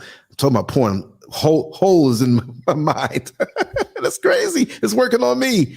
I need to stick a hose in the tank and suck it and then empty out half the tank. That's a lie. You don't want to do that. You're losing gas. Well, guess what? That's what you're doing when you're jerking off. And now you have something invisible, not really physical. I'm just saying this to make a surreal connection, sucking your hose. And usually the more entities that are around you who want you to be aroused. I mean, you're just a succubus giveaway. Succubus don't have to sneak up on you and try to suck on you at night. You're right there with your dick in your hand. Come on, succubus. Come on, come on. And you have a mind-blowing orgasm. It's so mind-blowing, you don't even smoke. You're reaching for a cigarette. And damn, man. Shit. That was so good. Can't even move. There's a dude I know. he was in a relationship, but it wasn't sexually satisfying. So he found himself doing a little shopping. He parked far away. He was in Walmart, but it was packed and there were no spots. So he parked far away and he stayed in the store for a little while. And his mind got aroused at the women that he was looking at and lusting after. So he realized, when you park far away because there's so many cars there, when they all go, it's a funny feeling because like, I'm way over there. But you didn't see the distance because there were so many cars that you had to walk to the store from. So he sat there for a while and he was like, oh man, I'm tired. He used the bathroom when he was in the store and he was sitting there. He made a phone call and he decided, I'm going to jerk off. So he masturbated. The food was in the trunk, all the groceries and stuff, a couple things in the back seat. Kicked the seat back. He's looking around. He said, I know I'm not going to have any privacy at home. I think there were people there visiting the home as guests. And he's like, I ain't going to be. It was a very crucial part of his life. So he's whacking away. Tinted windows, cut the car on, the AC was on, cut it off, intermittently. He took his time. He propped his phone on the steering wheel so he could watch some porn. So he's whacking away. Pants around his knees and eventually around his ankles because, he was an expert at it. You keep it around your ankles. You want to spread your legs out a little more, and you'll lose blood. Your blood circulation is cut. He had a mind-blowing orgasm. And realized it really was mind-blowing because there was somebody with a security outfit tapping on the window. And he looked through the tint, cupped his hands and looked. He says, right now, I'm going to let you leave, but you need to leave now. Because he was sitting there with his pants around his ankles and his dick out and dried up cum dripping down. He was, huh? What? He's drooling at the mouth. Busted. He said, man, I just pulled my pants up around my knees and just drove off. He gave me a break. Because the guy said I could have called the cops. I was like, oh man, you're very lucky. But what about those soul ties? You're masturbating possibly to somebody who's dead. Imagine that. I mean, we all transition eventually, but was that your intention? Oh, she's dead. Let me just get a good one before. No. That's the imagery. But where's her energy? And look what you're doing. I mean, really focused on her or whatever scenario. Also, even if it's something beyond porn that you're struggling with, you're struggling with being faithful. You're struggling with that. Porn helps to keep you. It don't help now. It helps to fan the flames. Now, physically, you get that orgasm and you lose the feeling. But as soon as you don't have happy balls anymore and they fill up and you're ready to eject sperm at that man getting shot up the cannon at the circus, you're actually telling entities on a different level what you like. Because you're searching. No dude goes on and searches random stuff. There was a dude on one of my jobs, and I know he listens, so I'm not going to say his name. I'm just going to say one of my jobs. He wanted to Google something that had a weird spelling. So it started with B, and it was some kind of clothing store for big men. Had a funny name. It started out with Big. He's like, and I said, listen, let me Google it for you because I can spell it, Big something something, but the name was a funny name. Man, as soon as I put the B in, it's all this stuff that in the drop down. But as soon as I finished with Big, all I saw was big black booty, big black ass, big black titties. At least the brother was into his sisters, but God dog. And he snatched the phone real quick. He says, I know what it was, man. Let me do. He didn't want me to see that part. That will tell on you. Again, you know, I'm glad it wasn't something else that popped up. Big white dick. What you searching, big white? Ugh, I'm not touching your phone, man. You know what I mean? Wow. Exactly, Oyala. Masturbating to a skeleton or deceased person, it isn't funny.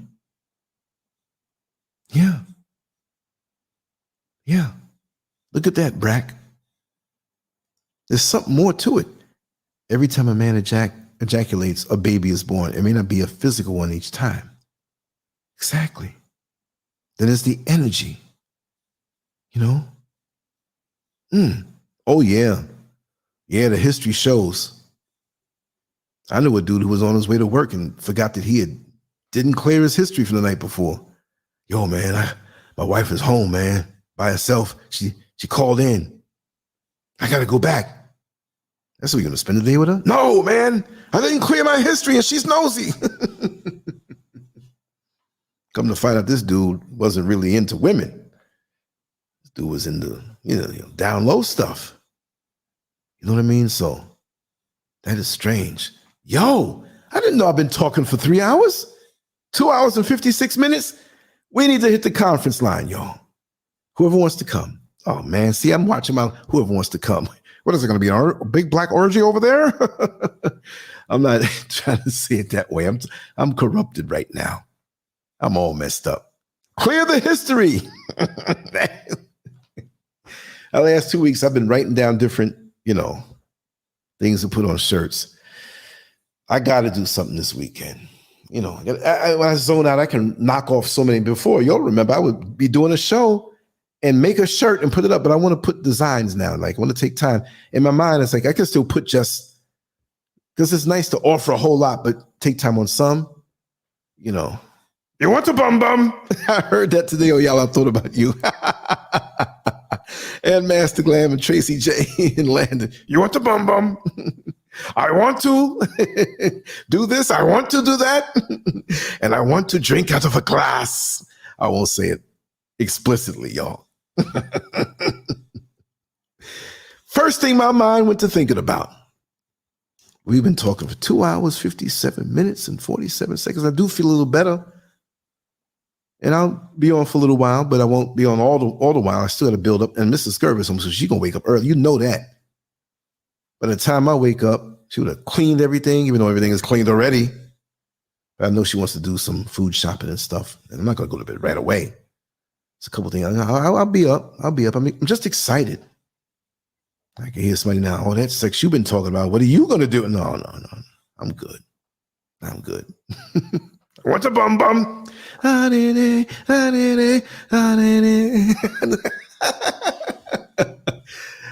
there's a lot of videos I want to do where I'm in the video. I'm gonna one day soon. Once I'm settled, guaranteed I'm gonna tell y'all, right? Once we settled in that house in a couple months and I get certain things set up, I'm gonna be doing look, we're gonna roll out with some fun stuff. We're gonna do some good shows, have some good conversations, share some good videos. I did take a little walk, not really a real walk and talk, but a couple of minutes of it, and the camera started messing up. You ran out of power. I put it back on. I'm like, it's at 52%. Why did it cut out? You charge it up because I had a little stick connected to it. Comes back normal and boom, cuts out again. I'm like, what the hell is going on? So I got to check into that, you know? So, but anyway, like I said, I'm going to have things set up, just like funny, spontaneous moments that I catch and just funny little thoughts and just joining the whole community together. Like I said, I really love the conference line, how we can talk and vibe, and, you know, it's just amazing. And we need to even get into the community feel as deep as you want to. It doesn't mean I'm here, I have to tell all my business. No, come as you are. We feel your energy as it is. Sometimes you can be quiet. Sometimes you can talk more. You don't have to tell anything more than we don't have to say what your government name is. That's not, it's just the whole thing of community. And even on social media, which many of us have been tricked, like, this is social media. Ain't nothing social about social media. It's really to make you antisocial. But we can bring the social back in our little communities. And even if you're part of other communities, that's okay. Doesn't have, what are you doing over there? I saw you in that chat room over there, man. No, it's okay. It's all right. Let's enjoy. Life can be long and it can be short by the way we treat it. Same time, same man-made time, but how we experience it. You know what I mean? And that's a very, very important thing. Let me just flash the number for the chat. Conference line, not chat, right? That's it right there. 321-521-2515. And there is a link that you can come in on your computer or your phone without having to call. I'm going to get that bad boy right now. I'm gonna actually get in there, although I won't be in there to talk right away. I still have to play a little song and outro and stuff like that. But I'm logging in right now to where that number ends up. But I want to put the link in this. I'm going to put it in the description area. I'm going to do that tonight. So if you're not able to call or whatever, you can just hit that link and you'll be there. That's the cool part about it. Let me copy and paste this and put it into another page so I can see the whole URL. That way I can drop that URL into it. It's very simple. Let me put it here. Right? Boom. Okay. This thing saying welcome back. Right? Here it is. Let me copy it. And I'll drop this for this particular show, but I'll put it permanent where you'll see it all over the place, where that is, you know, where you can go. Okay, that's it right there. You click that, take it right there, straight, no dialing, you know, just right from your computer or even from your phone. You don't have to do nothing with dialing. You don't even have to have a phone if you have a computer, because one person said, oh, I'd like to come, but I don't have a phone. Well, that's the way to do it right there. That link right there. Simple as that. That's what I was looking for. And one thing I stayed up working on, I wanted to find a way to put the Patreon posts on the website, but it doesn't give it for free. And I'm not trying to get rich off anybody, but that's just a means of support. And the other, also to talk whatever we want to talk without YouTube messing me up. That's the real goal.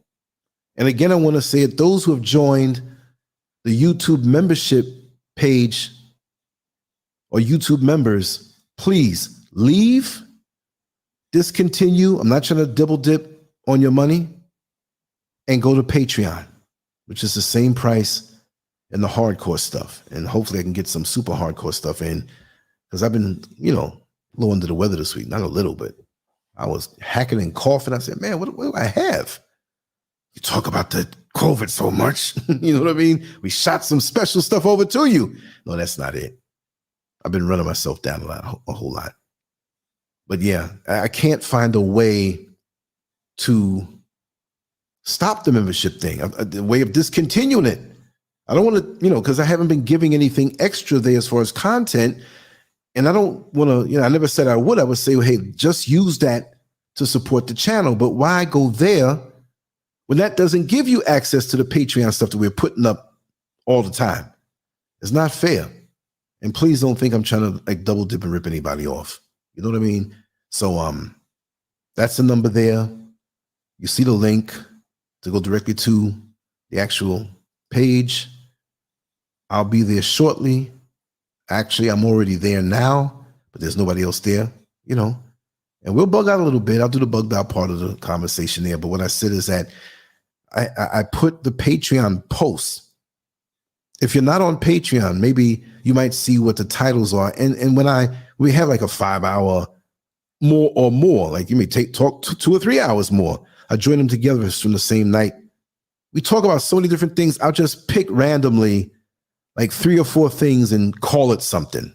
Like the one from last night, I titled it BBL Booty, Chicago War Zones, Gun Ownership Ethics, and Medication Addiction. There's 50 more things we talked about, but that's just a framework. The other one, the day before or the time before, Sneaky Pregnancies, The Whorehouse That Wasn't, Black Children, White Teachers. Usually I'll say something kind of funny like, the hell he's talking about? You know what I mean? And something else that makes sense. And it's on a widget on the site. Going down, when you scroll, you'll see Patreon posts, and those are like the latest 10. I don't know, is it 10? I mean, I have much more than that, but it's like 1, 2, 3, 4, 5, 6, 7, 8, 9, 10. Yeah. And I'm assuming it's going to scroll down, so it'll just stay 10. We'll have a problem if it's 11, 12. And after a while, there'll be 50 of them. That's too much. But that'll show you, even if you're not on Patreon, you want to keep up with what's going on, then also when you get to that particular Patreon post, there's a snippet, maybe like 5 minutes, that you can listen to out of that actual conversation or podcast or monologue. If you say, man, okay, I'll join this. I like this. But I want to not go just on Patreon. I'm doing everything on Patreon. I still have to keep stuff on YouTube for new people who want to consume. And the other day I put some of the Patreon stuff for conversation as a teaser, but I didn't say, hey, if you want to hear the rest of this, come back there. And again, it's really just to be able to be free and the participation. If you want to listen, if you want to talk, you can cuss, you can talk about some, but a lot of them I will put up. If it's something personal, let me know, Lance, cut that part out or whatever. And sometimes I've talked and didn't plan on it being personal and had to cut certain parts out. That's cool. Just let me know. I'm not trying to trick anybody. I'm being very transparent about that because I want us all to enjoy. Listen, I'm 60 years old, looking to go towards 70. I want this part of my life to be extra sweet, and I want to give back a lot, and I just want to show you all love. And we're going to talk about this topic more. It may not be the same exact title, just like we got out of this week and didn't talk about demons again and mixed genre faves and a few. Man, we got to continue that. And I was trying to get people to come on in. So I said, let's do a few other things. And we'll get back into that again. And I'll do more talking on that, probably like the Pied Piper, to get more people to come on in. It's kind of challenging keeping up with all this stuff and the back end of things and everything. And I kind of redesigned the Patreon header today. I did that other thing with the site. I got it to work. I mean, I went in and I was proud. I was high-fiving myself because there was no obvious way to get those posts lined out like that. And I really had to go deep in my thought and experiment for about 3 hours just to get that one simple thing done. And I was like, because I was going to stay up the whole day until the show so I can crash right now. But that didn't work. I was going to go out in the daytime and get more footage, but I'll get that tomorrow. Trust and believe I'll get that tomorrow. You know what I mean? So it's I just love it. I love this flow, and it's going to be more, It's going to be a lot more. So if you want to, you call that number. You got the link there in the chat room right there. If you don't have a phone, you come on in. Whether you don't or you do, sometimes all of us may not even go there. Maybe one person goes there and waits and nobody else shows up. That's okay. We all have things we have to do. And when we have those wonderful nights where things like pop, and you're like, man, this is dope. We got to do this tomorrow. And it's like, yo, we had fun last night, but I'm tired. I can't really, you know what I mean? You kind of burn yourself out, and that's okay too, because we're human, and that's what it's all about. Well, anyway, I'm going to wrap everything up, play a little music. I'm going to run that song again because everybody's like, you're playing every show. I was like, I might really get a call from Minister Farrakhan if I don't play his every now and then, but this wasn't that kind of vibe. I wouldn't want to associate that. He was talking about porn, but at the same time, he played a very righteous, militant song by Louis Farrakhan. What kind of guy is this? And I don't want to insult nobody from the Nation of Islam anyway, because a lot of them have my phone number and know where I live, but they love me. They love me. Anyway, y'all, much love to you all. I'm going over there after everything shuts down. So if you end up there before me, understand. And I'm chill. I'm feeling good. And we will speak on these sexual things that many people don't want to talk about, as they come. Oh, God. As they come, C-O-M-E, or I didn't mean C-U-M. As they come along, we'll discuss them and suggest things to me. My contact has been flashing down below, Lance@LanceScurv.com. You can't miss that. You can call straight on the 407 number, or see, somebody just went into the chat room, the conference line. You can call it straight or you can call it through WhatsApp for international callers. I do have a local Ghana number, and I'll eventually put that on the scrolly up there, but it's down below. Everything to contact me, reach me, do this, that, everything is down below if you scroll down below. You know, you don't have to worry about that. So let me skedaddle, because I want to come on to the chat room and I want to get a little tiny plate of food out of the doggy bag that I got earlier, and we're going to have fun. I'm an open book. I'm not touchy or iffy or funny. And why you say that? No, I'm not like that. I'm one of the crew. I just love what I do. And I'm enjoying these years of my life. And I have to say a big part of it is because of you. All of you out here, past, present, and future. Thank you so much. See you in the conference line.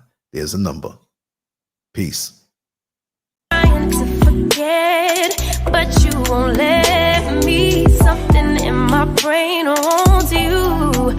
I've been hanging by myself, asking for help, but nothing seems to work on you. Yeah, you always make me feel like, oh yeah, you never leave my thoughts alone. Yeah, you're the reason I'm going out of my mind. I just can't stop thinking about you got me feeling some type of way. You make me wanna stay in all day. You're the reason I can't get out of my head. I just can't stop thinking about you. I just can't stop thinking about you. I just can't stop thinking about you. I just can't stop thinking about you. I just can't stop thinking about you. One more time.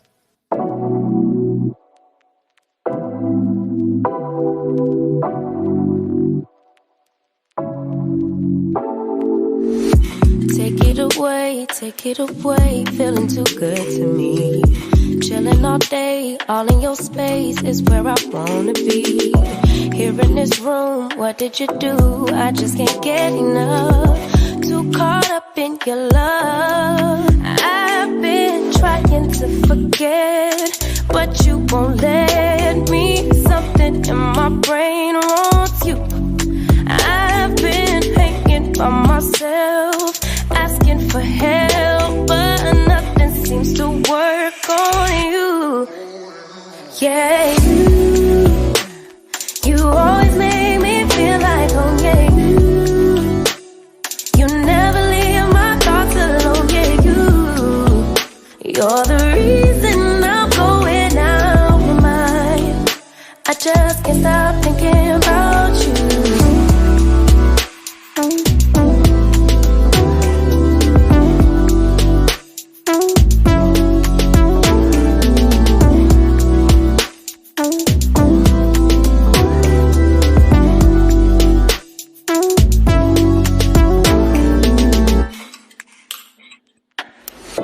All that I crave when you're away, nights are sleepless.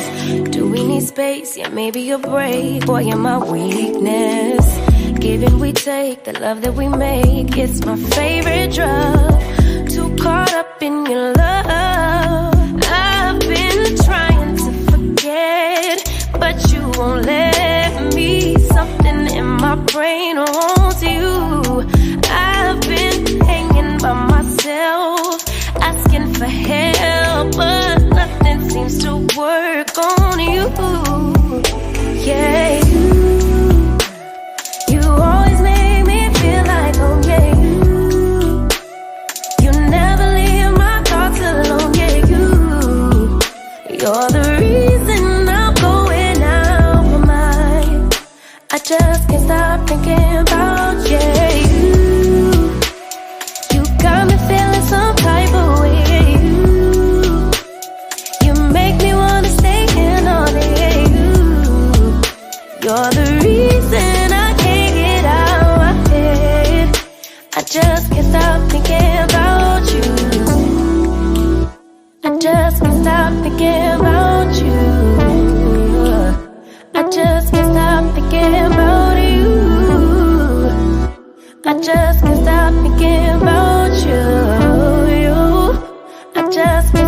thinking about